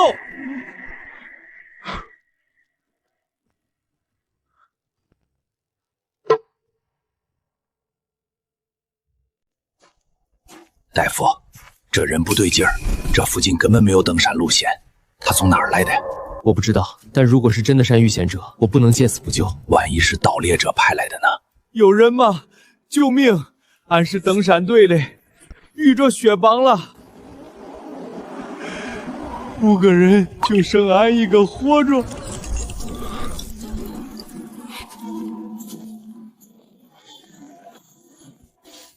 谢谢你，俺在山里转了6天，差点就死了。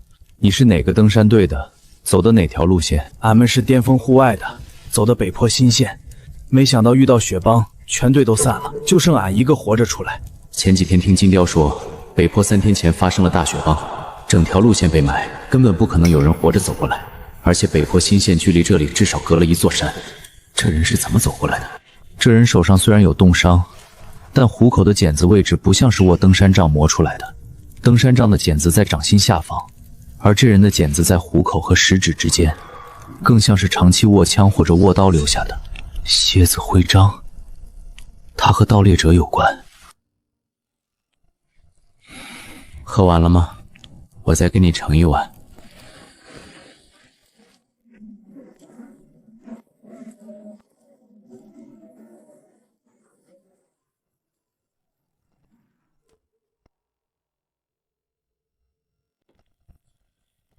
兄弟，你一个人住在这山里，平时怎么生活呀？住山洞，打猎采药，能活。这山里野兽多吧？你不害怕？习惯了就不怕了，他们也不怎么招惹我。你来这山里多久了？快3年了。3年，够久的。你不想回去吗？人类的世界，原来的生活，习惯了山里的日子，回去也不知道干啥。兄弟，我听说山里有个守山人，专门跟盗猎者作对，帮了不少动物。你听谁说的？来之前听山下的人说的，这不像登山者说的话。这人有问题。兄弟，你要是不想在这山里待了，我可以帮你。我在山下有关系，能帮你重新融入社会，安排个工作，落个户口都不是问题。天快黑了，我得回去了。你在这里休息一晚，明天顺着那条路往下走，半天就能到山下的村子。没错，就是你。老板说了，谁抓到这个多管闲事的守山人，赏50万。目标确认，是照片上的人。通知光头收网。他是盗猎者团伙派来的探子，目的就是确认我的身份和位置。之前所有的平静都是假象，盗猎者一直在等这一刻。大夫，山下来了8辆铁皮车，比上回多了1倍，每辆车上都有铁笼子和长家伙。他们把所有下山的道都堵了。8辆车，这是要把整座山围死，硬拼绝对不行。盗猎者有备而来，装备比上次精良的多，躲避也撑不了太久。他们有专业搜索装备，甚至可能有热成像无人机。唯一的办法是利用昆仑山的地形和动物们的优势，打一场不对称的阻击战。飞回去通知所有族群，启动1号应急方案，让猫头鹰和白尾柴过来找我，我在老地方等他们。小子，这包里是咱家祖传的驱兽散配方，不是毒，是让野兽闻到就躲开的猛药。医生手里的东西永远只能救人，不能害。如果有一天你遇到要害你的人，这包药能给你争取一个逃跑的机会。爷爷，对不住，我不是要害人，我是要保护家人。大哥，飞镖说山下8辆车，是真的？真的，他们把整座山围了。这次是动真格的，那咋整？跑也跑不掉嘞！跑不掉就打，但不是硬打。我要把他们引进一个口袋阵，让他们进得来出不去。白尾柴，你对地形最熟，我要你带人去每一条兽道上布豪猪刺和荆棘条，越多越好。猫头鹰，你带夜行鸟类在空中巡逻，随时报告他们的位置。白灵，你跟我在一起，我们2个在最前面，负责把他们引入口袋，然后其他动物，你们给其他同伴们传达一下。这就是我们的昆仑山守护计划。大哥，你确定能行？不确定，但要尝试才知道行不行。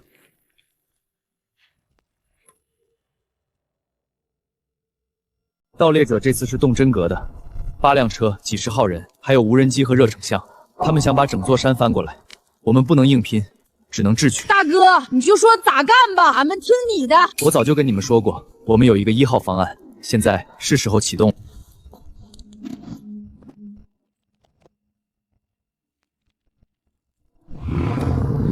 盗猎者要上山有3条路，但最宽最好走的是鹰嘴崖山道，他们一定会选这条。我在那里设了第1道防线，碎石路障、豪猪刺、荆棘条，还有金雕群的辣椒粉空袭。辣椒粉俺们都准备好了，干锅可装了满满1筐，保证让他们睁不开眼。好，如果他们过了鹰嘴崖，第2道防线在冰墙。白风，你带白毛牛群堵在路上，用牛角敲击冰面，不要真的引发雪崩，只要制造出雪崩的假象，把他们吓退。明白。冰面敲击的节奏俺们练过，声音足够大。如果他们还不退，就把他们引进口袋阵，就是老鹰沟东边那个3面岩壁的山坳。熊群埋伏在崖顶，用雪球和臭弹招呼他们。等他们进去了，就把出口堵死。白尾柴，你对地形最熟，你带柴王群在每一条兽道上撒豪猪刺和荆棘条，尤其是盗猎者可能藏身的灌木丛，刺要埋在雪下面，让他们踩上去。好的，俺早就准备好，豪猪刺一大堆，保证让他们走一步砸一步。猫头鹰，你带夜行鸟类在空中巡逻，盗莲粉的一举一动，你要第一时间告诉我。尤其是他们的无人机什么时候升空，往哪个方向飞？放心，夜里是俺们的地盘，他们打瞌睡的时候，俺们看得一清二楚。白灵，你跟我在一起，我们2个在最前面，负责把盗猎者引进陷阱。我当诱饵，你掩护。大哥，你当诱饵太危险了，他们有枪。正因为有枪，他们才会追我。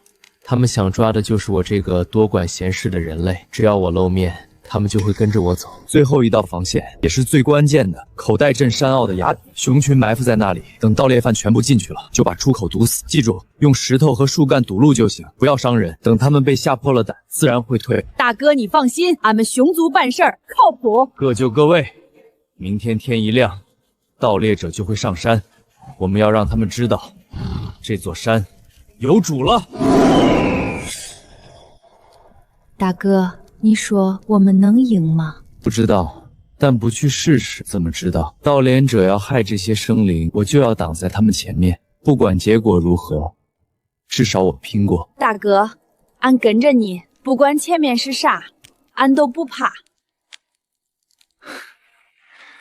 我也不怕，因为我们不是一个人，我们是一大家子。走吧，白灵，该准备了。明天有一场硬仗要打。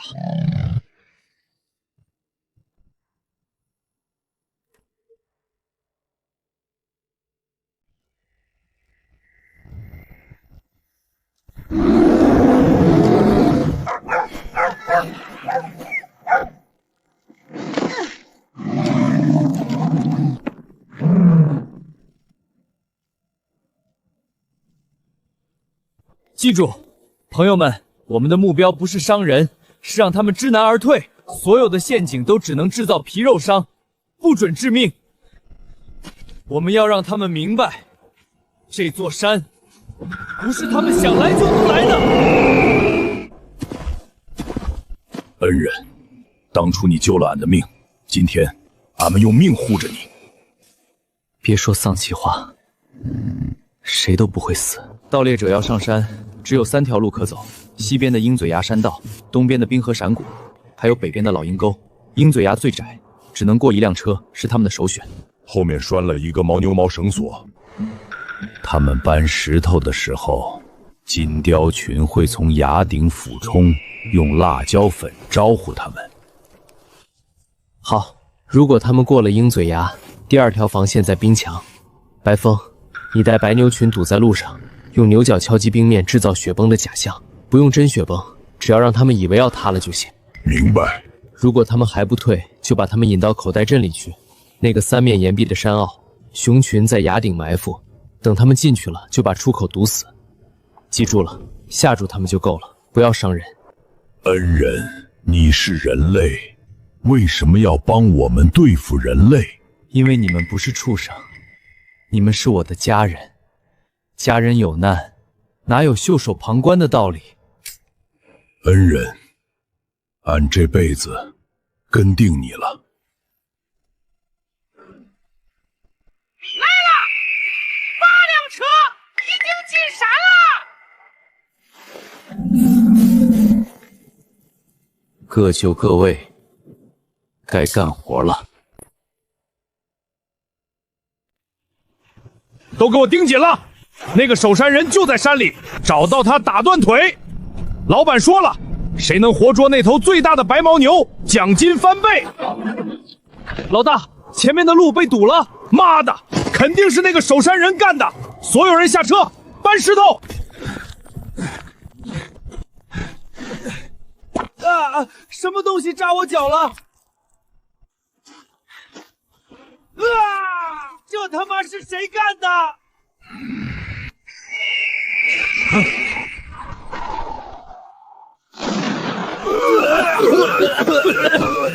有埋伏，全体注意！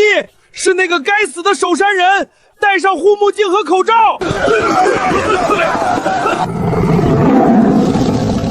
这才刚开始，坏人们，瞧着吧，昆仑山不是你们可以随便撒野的地方。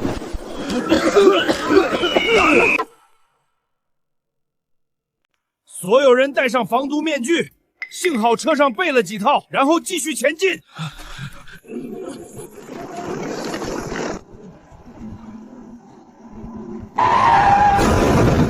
老大，前面有东西！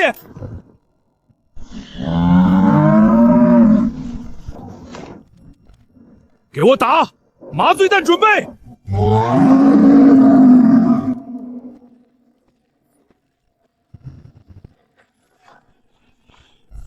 雪崩！快掉头！快掉头！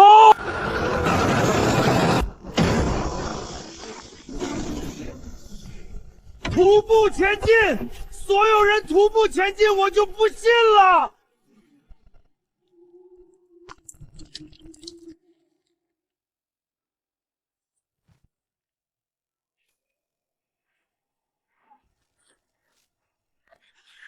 把无人机放出来给我搜，我就不信找不到别的路。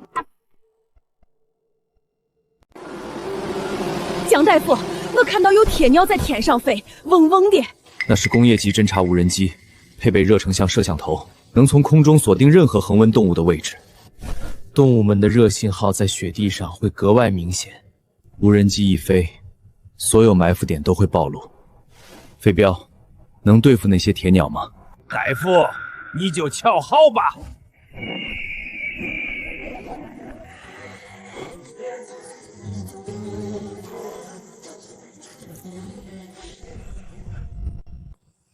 找到你了，他在东南方向的那个山坳里。所有人给我围过去！不好了，他们朝这边来了。来吧，还有最后一道防线等着你们。飞镖，你去通知熊群，按计划行事。交给我。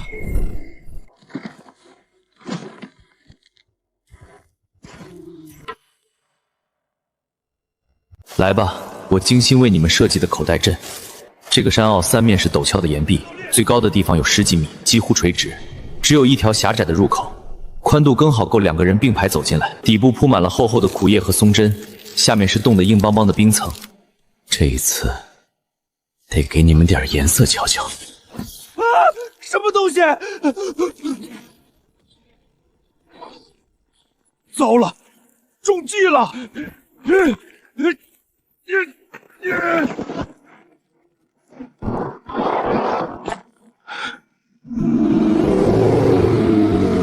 你们不是喜欢动物吗？给你们来点动物特产，让俺们好好招待招待你们。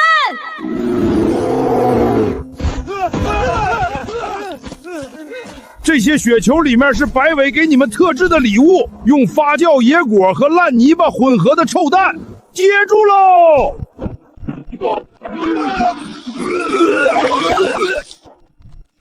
老子崩了你们！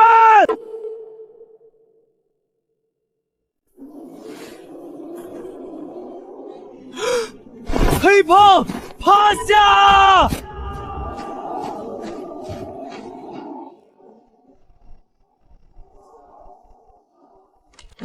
小子，你有种，为了几头畜生，连命都不要？他们不是畜生，他们是我的家人。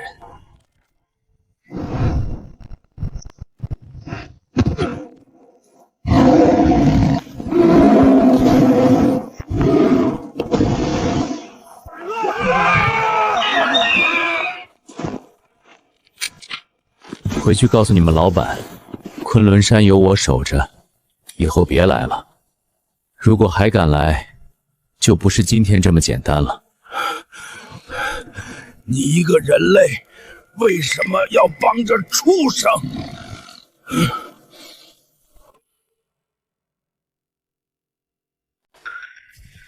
这是我爷爷，一个当了一辈子兽医的老人。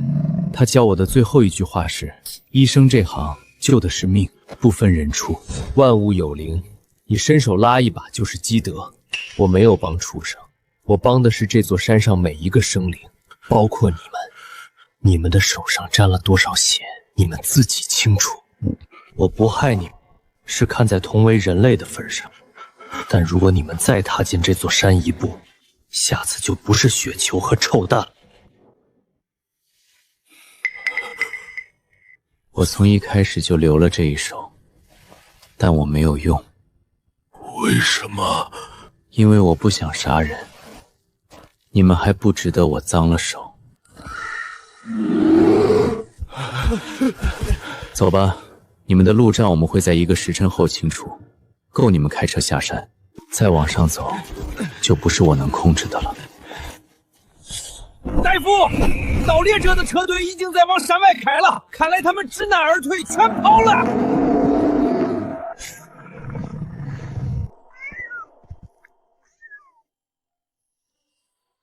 爷爷，您看到了吗？我做到了。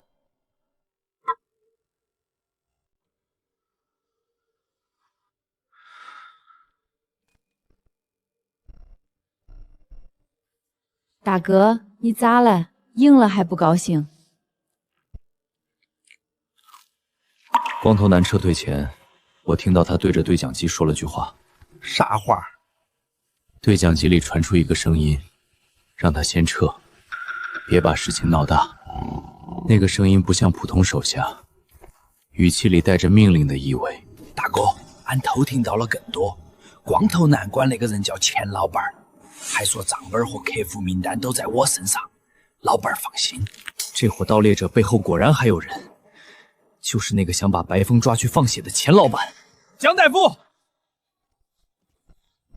俺看见山外面又来了好几辆大车，比之前的都大。领头那辆是黑色的，停在老鹰沟那边了。车上下来一个穿皮大衣的胖子，光头男对他点头哈腰的，像条狗一样。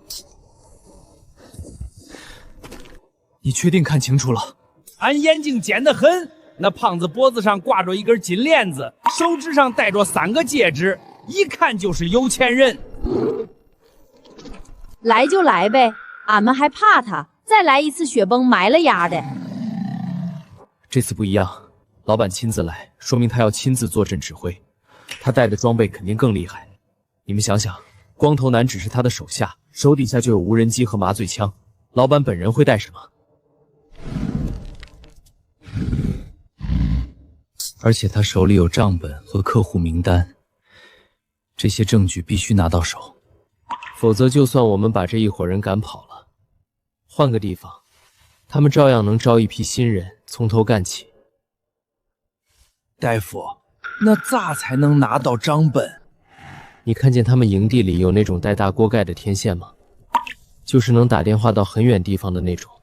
好像有一根杆子，顶上顶着一个圆球，圆球下面还有一根细杆子，杆子上绕着线。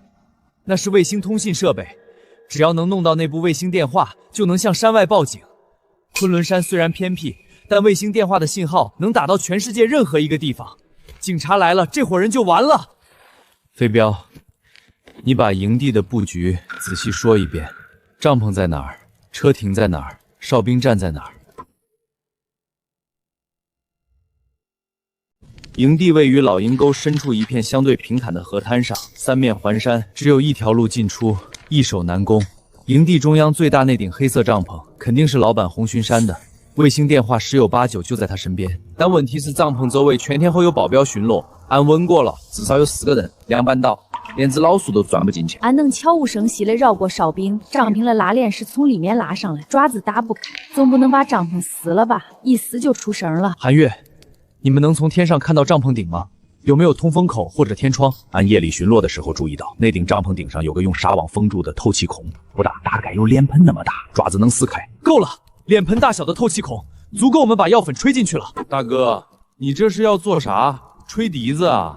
这是我爷爷传下来的神仙岛，一种强效安神药粉，人吸进去能睡死2个时辰，对身体没害处。醒来之后跟没事人一样。我们要做一根超长的吹垫，从帐篷顶上的透气孔把药粉吹进去。大哥，你这招也太损了吧！损是损了点儿，但不伤人，比他们干的那些事儿强多了。黑胖，你去熊洞后面挖一种粘性极强的黄土，那种土我见过，掺了水之后跟胶水一样粘，晾干了硬的像石头。挖一桶回来。好嘞。白伟，你把黄土搓成细长条，大概这么长，中间要空心，当吹弹的管身。搓好了晾一晚上，明天就能用。要得，俺搓绳子搓得溜得很。白灵，你去叼几根空心草的茎秆回来，那种草长在冰裂缝边上，茎是空心的，又轻又直，正好当吹弹的内管。俺知道在哪儿，天亮之前就回来。韩月，你们4妻俩明天夜里跟我去营地，吹弹做好了之后，你们抓着吹弹悬停在帐篷顶的透气孔上方，把药粉吹进去。你们的爪子最稳，只有你们能做到。放心，俺们夜里看得清，凤爷问。爷爷，您留下的这些东西，一件一件都派上了用场。您是不是早就知道会有这一天？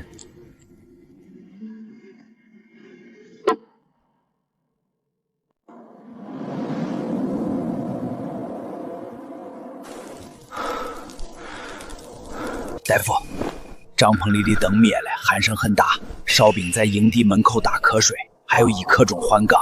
东北角那个哨兵已经靠着树睡着了。韩月，你先上，记住，一定要顺风，药粉要吹进透气孔中间，不能飘散了。你老婆在你后面补一吹，确保剂量够。放心。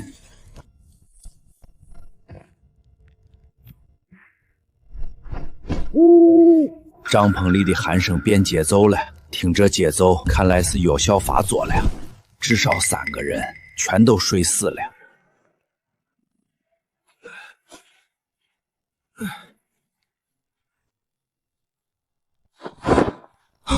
老板，你醒醒！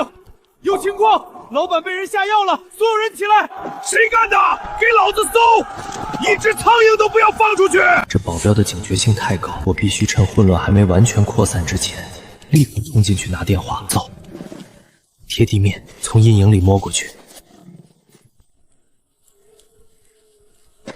谁在那里？站住，不然开枪了！救命啊！有狼咬我！啊！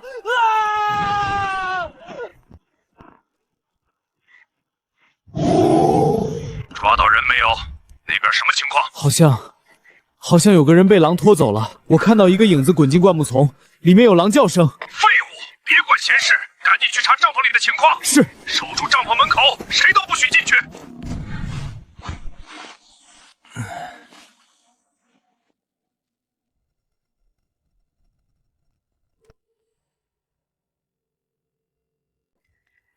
幸好来之前准备了进了醋的棉布，能中和药粉的效果。卫星电话、账本、U 盘都在这里了。爷爷保佑，让我顺利拿出去。洪老板，洪老板，你醒醒，出事了！有哨兵说看到营地外面有动静，好像有人跑过去了。洪老板，洪老板，你醒醒！什么味儿？安神香？这帮废物连熏香都点不好，点这么浓是想把人熏死吗？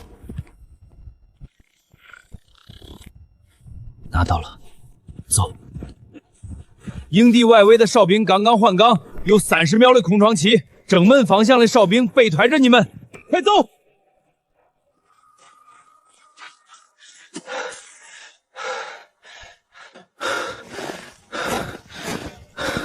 终于可以报警了，这伙盗猎者马上就要完蛋了。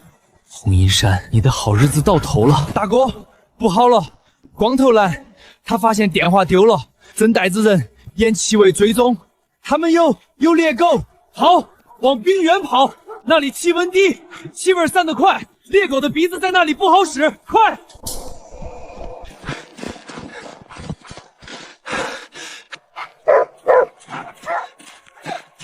你跑不掉了，把电话交出来，老子饶你一命，要不然逮到你有你好受了。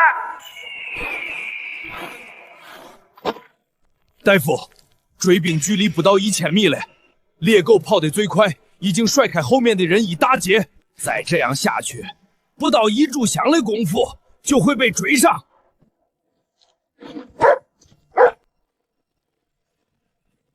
你继续往前跑，俺们给你断后。冰原上，俺们跑得比他们快。不行，他们有枪。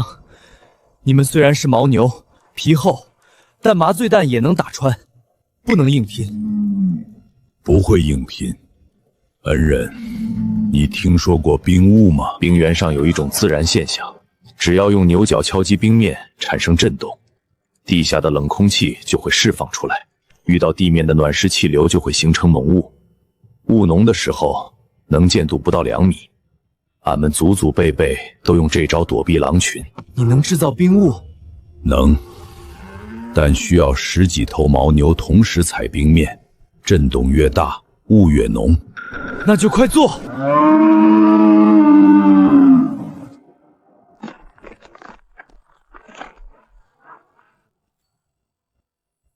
该死！这是什么鬼东西？都别乱跑，跟紧我！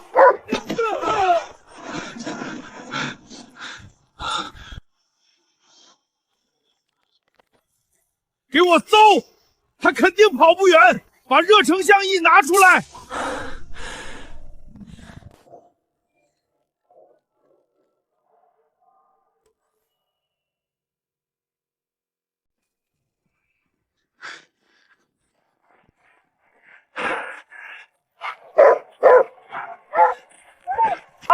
你跑不掉了，把电话交出来，老子饶你一命，要不然逮到你有你好受了。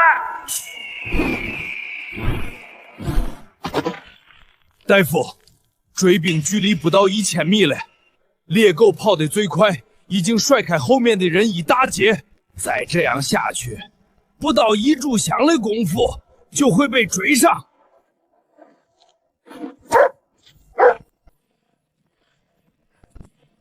你继续往前跑，俺们给你断后。冰原上，俺们跑得比他们快。不行，他们有枪。你们虽然是牦牛，皮厚，但麻醉弹也能打穿，不能硬拼。不会硬拼。恩人，你听说过冰雾吗？冰原上有一种自然现象，只要用牛角敲击冰面，产生震动，地下的冷空气就会释放出来，遇到地面的暖湿气流就会形成蒙雾，雾浓的时候能见度不到2米。俺们祖祖辈辈都用这招躲避狼群。你能制造冰雾？能，但需要10几头牦牛同时踩冰面，震动越大，雾越浓。那就快做！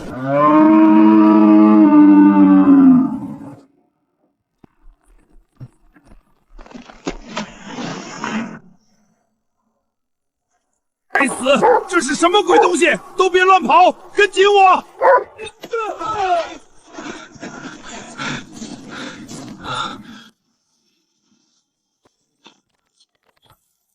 给我搜！他肯定跑不远，把热成像一拿出来！您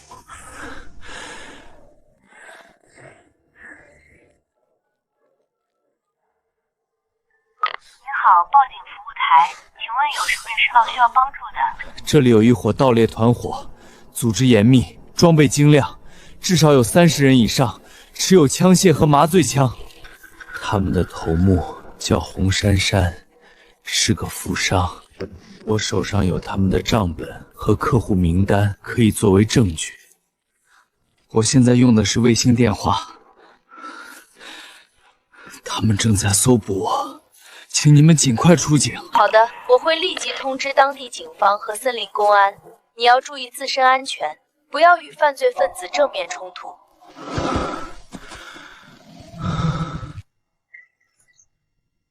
够用了，警察很快就到，但我们得撑住这最后一程。盗猎者发现证据丢了，肯定会狗急跳墙，说不定会提前逃跑或者销毁证据。我们不能让他们跑了，得想办法把他们拖在营子里，等警察来。大哥，咋拖？俺们去跟他们干一架？不用硬干，最简单的办法就是来一出空城计，让他们以为自己被包围了，不敢动。咋制造被包围的假象？你们不就是最好的演员吗？天亮之前，我要让洪石山以为整座昆仑山的动物都来围剿他了。要得，俺去召集所有能跑的熊族、雪豹族、牦牛族、马鹿族、豺狼族，一个都不能少。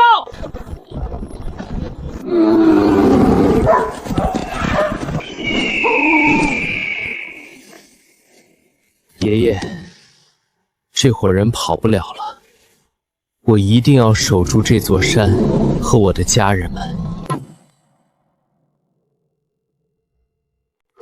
好，报警服务台，请问有什么事到需要帮助的？这里有一伙盗猎团伙，组织严密，装备精良，至少有30人以上，持有枪械和麻醉枪。他们的头目叫洪珊珊，是个富商。我手上有他们的账本和客户名单，可以作为证据。我现在用的是卫星电话，他们正在搜捕我，请你们尽快出警。好的，我会立即通知当地警方和森林公安。你要注意自身安全，不要与犯罪分子正面冲突。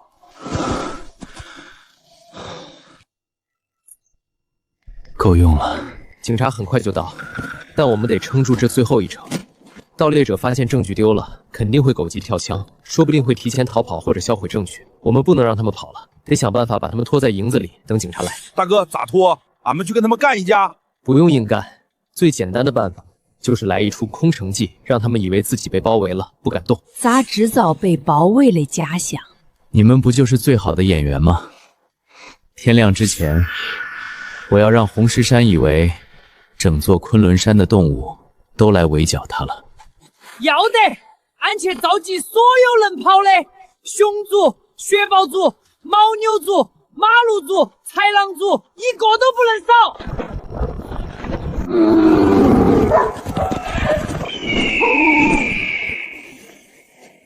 爷爷，这伙人跑不了了，我一定要守住这座山和我的家人们。废物，连一个守山人都对付不了。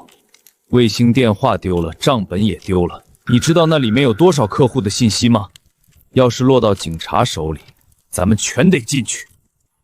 老板，那小子太滑了，而且他身边有动物帮他。动物？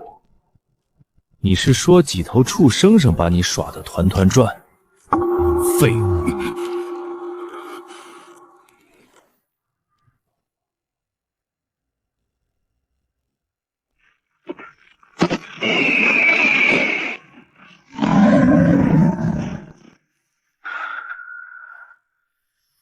里面的人听着，你们已经被包围了，山外警察正在赶来，卫星电话在我手里，证据也在我手里。想减刑的，现在就放下武器走出来，不要做无谓的抵抗。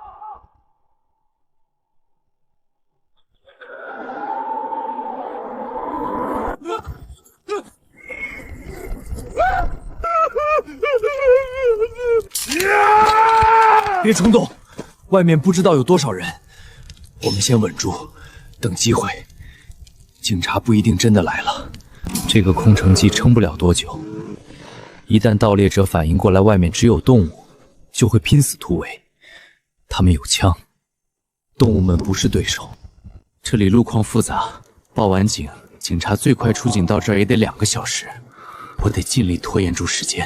张大夫，山下来了好多车，红蓝灯，红蓝灯，警车，至少有10几辆，已经到3圈了。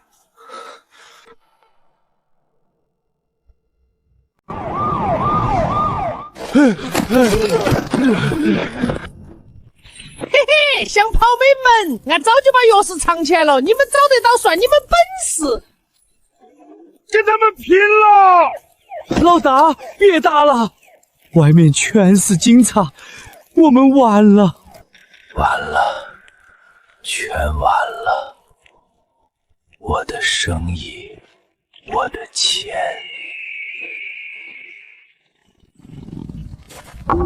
你就是报警的那个守山人，你一个人带着一群动物，把这几10号人困了这么久。他们不是动物，是我的家人，没有他们，我早就被抓住了。谢谢你，守山人。这些证据足够判他们10年以上了。谢谢你，年轻人，保护了这些动物们。警官，我能申请保留这部电话吗？用来和你们保持联系，定期报告山里的情况。可以。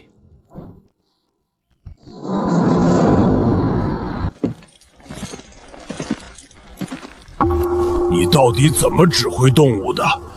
难不成你能听懂他们说话？难道只有我一个人能听懂他们说话吗？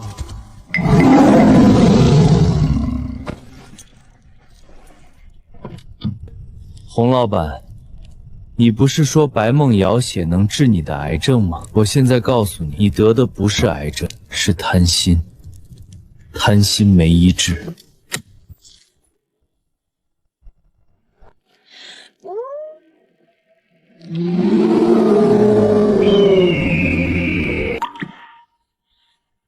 爷爷，我们赢了。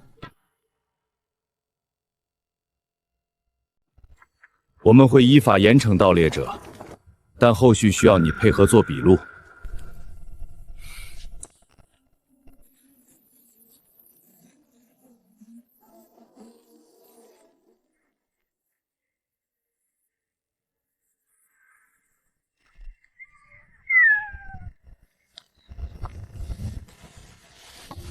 他想起了2年前，爷爷的药箱带他来到这个陌生的平行世界，从救下那只难产的雪豹开始，一路走到今天。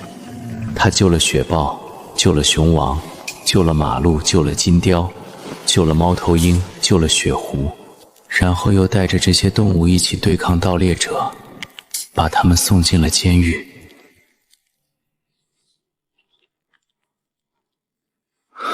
大哥，你在想啥嘞？我在想，如果当初没有救你，我可能现在还在那个哨所里混日子，等着哪天能回去。是你改变了我。大哥，是你先救了俺，没有你，俺和6个娃都活不到今天。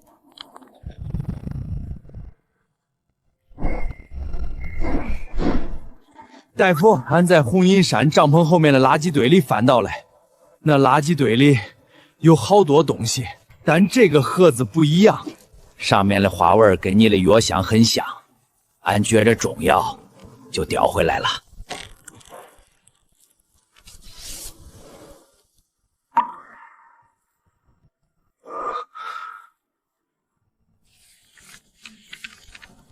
江远山，那是爷爷的名字。3月12日，在西山崖壁发现一只受伤的马鹿，后腿被钢丝绳勒断，用草药敷了7天，终于能站起来了。我给它取名叫花脚。它走的时候用脚蹭了蹭我的手，像是在说谢谢。5月20日，白牦牛群来哨所附近吃草，领头的那头白牦牛特别大，牛角比我的胳膊还粗。它看了我一眼就走了。但第2天给我叼来了一捆草药，是雪灵芝，长在悬崖上最难采的那种。8月3日，暴风雪封山，我被困在哨所里出不去。半夜听到外面有挠门声，开门一看，是那只雪豹，它嘴里叼着一只冻死的野兔，放在我门口就走了。从那以后，它每隔几天就来一次，找到一个绝佳的避风洞，冬暖夏凉。里面还有一条暗河，水是甜的，以后当据点用。我把药箱里的银针埋在洞口石头下面了，后来的人如果找到，就知道我来过。3月12日，在西山崖壁发现一只受伤的马鹿，后腿被钢丝绳勒断，用草药敷了7天，终于能站起来了。我给它取名叫花脚。它走的时候用脚蹭了蹭我的手，像是在说谢谢。5月20日，白牦牛群来哨所附近吃草，领头的那头白牦牛特别大，牛角比我的胳膊还粗。它看了我一眼就走了。但第2天给我叼来了一捆草药，是雪灵芝，长在悬崖上最难采的那种。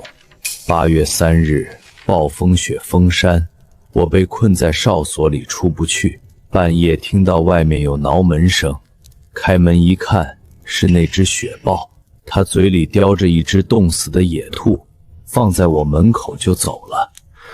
从那以后，它每隔几天就来一次，找到一个绝佳的避风洞，冬暖夏凉，里面还有一条暗河，水是甜的，以后当据点用。我把药箱里的银针埋在洞口石头下面了，后来的人如果找到，就知道我来过。9月15日，今天是我在昆仑山的最后一天，那道金光又出现了，我知道他要把我送回去了。10年了，我这座山上住了10年，我发现好像只有我能听懂动物们说话。正因如此，我可以对症下药。没有药的时候，我学会了用这座山上独有的草药治病。我舍不得走，舍不得这座山和这座山的动物朋友们，但那边还有我的家人。燕子今年刚满月，我这个当爷爷的还没好好抱过她。我把这10年的经验都写下来了，留给后来的人。万物皆有灵，救命就是在给后辈积德。等我回去了，我要把这身手艺全交给燕子。她叫江燕，燕是文燕的燕。我盼她前程辽阔，眼界凌云，走得比我更远。原来爷爷当年也来过这个平行世界，爷爷的守山员经历，爷爷的兽医手艺，爷爷那句万物有灵，全都是在昆仑山上和这些动物的祖先们一起练出来的。那个药箱之所以能带我穿越到这个世界，不是因为什么超自然的力量，而是因为爷爷和这座山这些生灵之间有斩不断的缘分。爷爷，万物皆有灵，我终于明白了。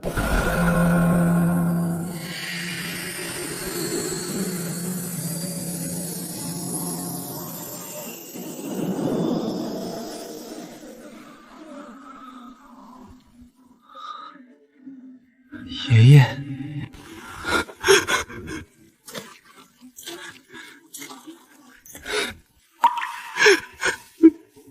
燕子，你长大了。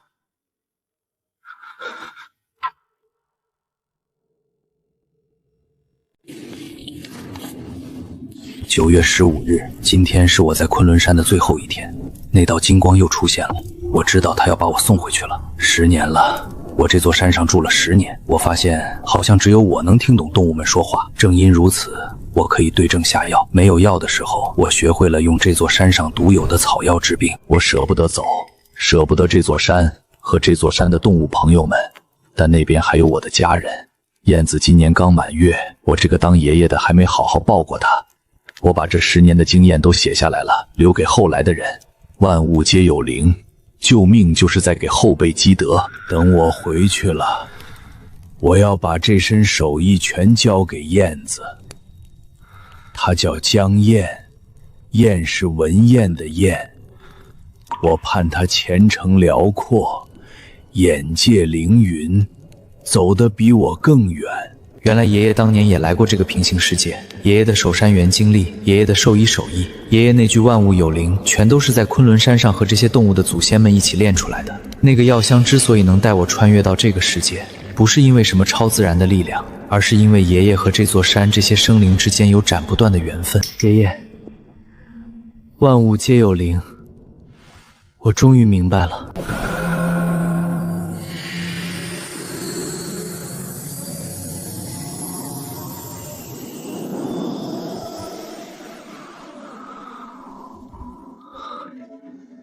爷爷，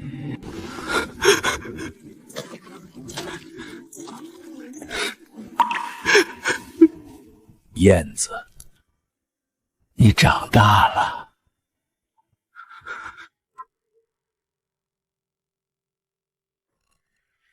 爷爷，这到底是怎么回事？您是不是也来过这个世界？我年轻的时候当守山员，有一年暴风雪封山，我在哨所里昏迷了3天3夜，醒来就到了这里，在这座山上住了整整10年，慢慢的还能听懂动物们说话，学会了用这座山上独有的草药给他们治病。那些动物教会了我很多东西，他们教会我什么是忠诚，什么是感恩，什么是家人。那您后来怎么回去的？后来有一天，也是这样的光把我送回了原来的世界。我醒过来的时候，躺在哨所的地板上，外面雪停了，天晴了。我以为自己做了一场梦，但我的手上有草药的味道，药箱里多了几株昆仑山特有的雪莲花。我知道那不是梦。回去之后，我结了婚，有了你爸，后来又有了你。我把一身手艺传给了你，把药箱也留给了你。我一直相信，如果你有一天也来到了这里，那一定是命中注定的。药箱里的人心2字，就是连接2个世界的钥匙。燕子，你做到了，你比我当年做得多得多。你救了那么多动物，你还联合他们一起对抗盗猎法，把他们送进了监狱。这座山交给你，我放心。爷爷，我想留在这里，这里的家人他们需要我，但我也担心你，因为你也是我的家人。我刚才不就说了吗？这座山交给你，我放心。你去吧，照顾好他们，也照顾好自己。你不用担心，有你爸和你哥照顾我呢。燕子，记住，不是动物会说话，是你的人心让你能听懂他们想说的话。不是动物会说话，是我的善良让我能听懂动物的心声。爷爷传给我的不是药方，不是医术，而是一颗人心。有了这颗心，我就能听懂万物的声音，就能和他们做家人。爷爷，我悟了。从今天起，我不走了。这里就是我的家，你们就是我的家人。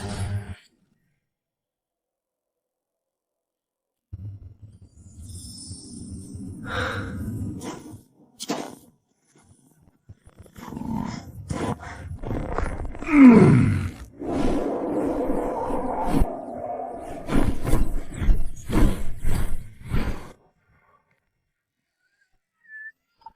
燕同志，告诉你一个好消息，洪青山等人已经移送起诉，你提供的证据起了关键作用。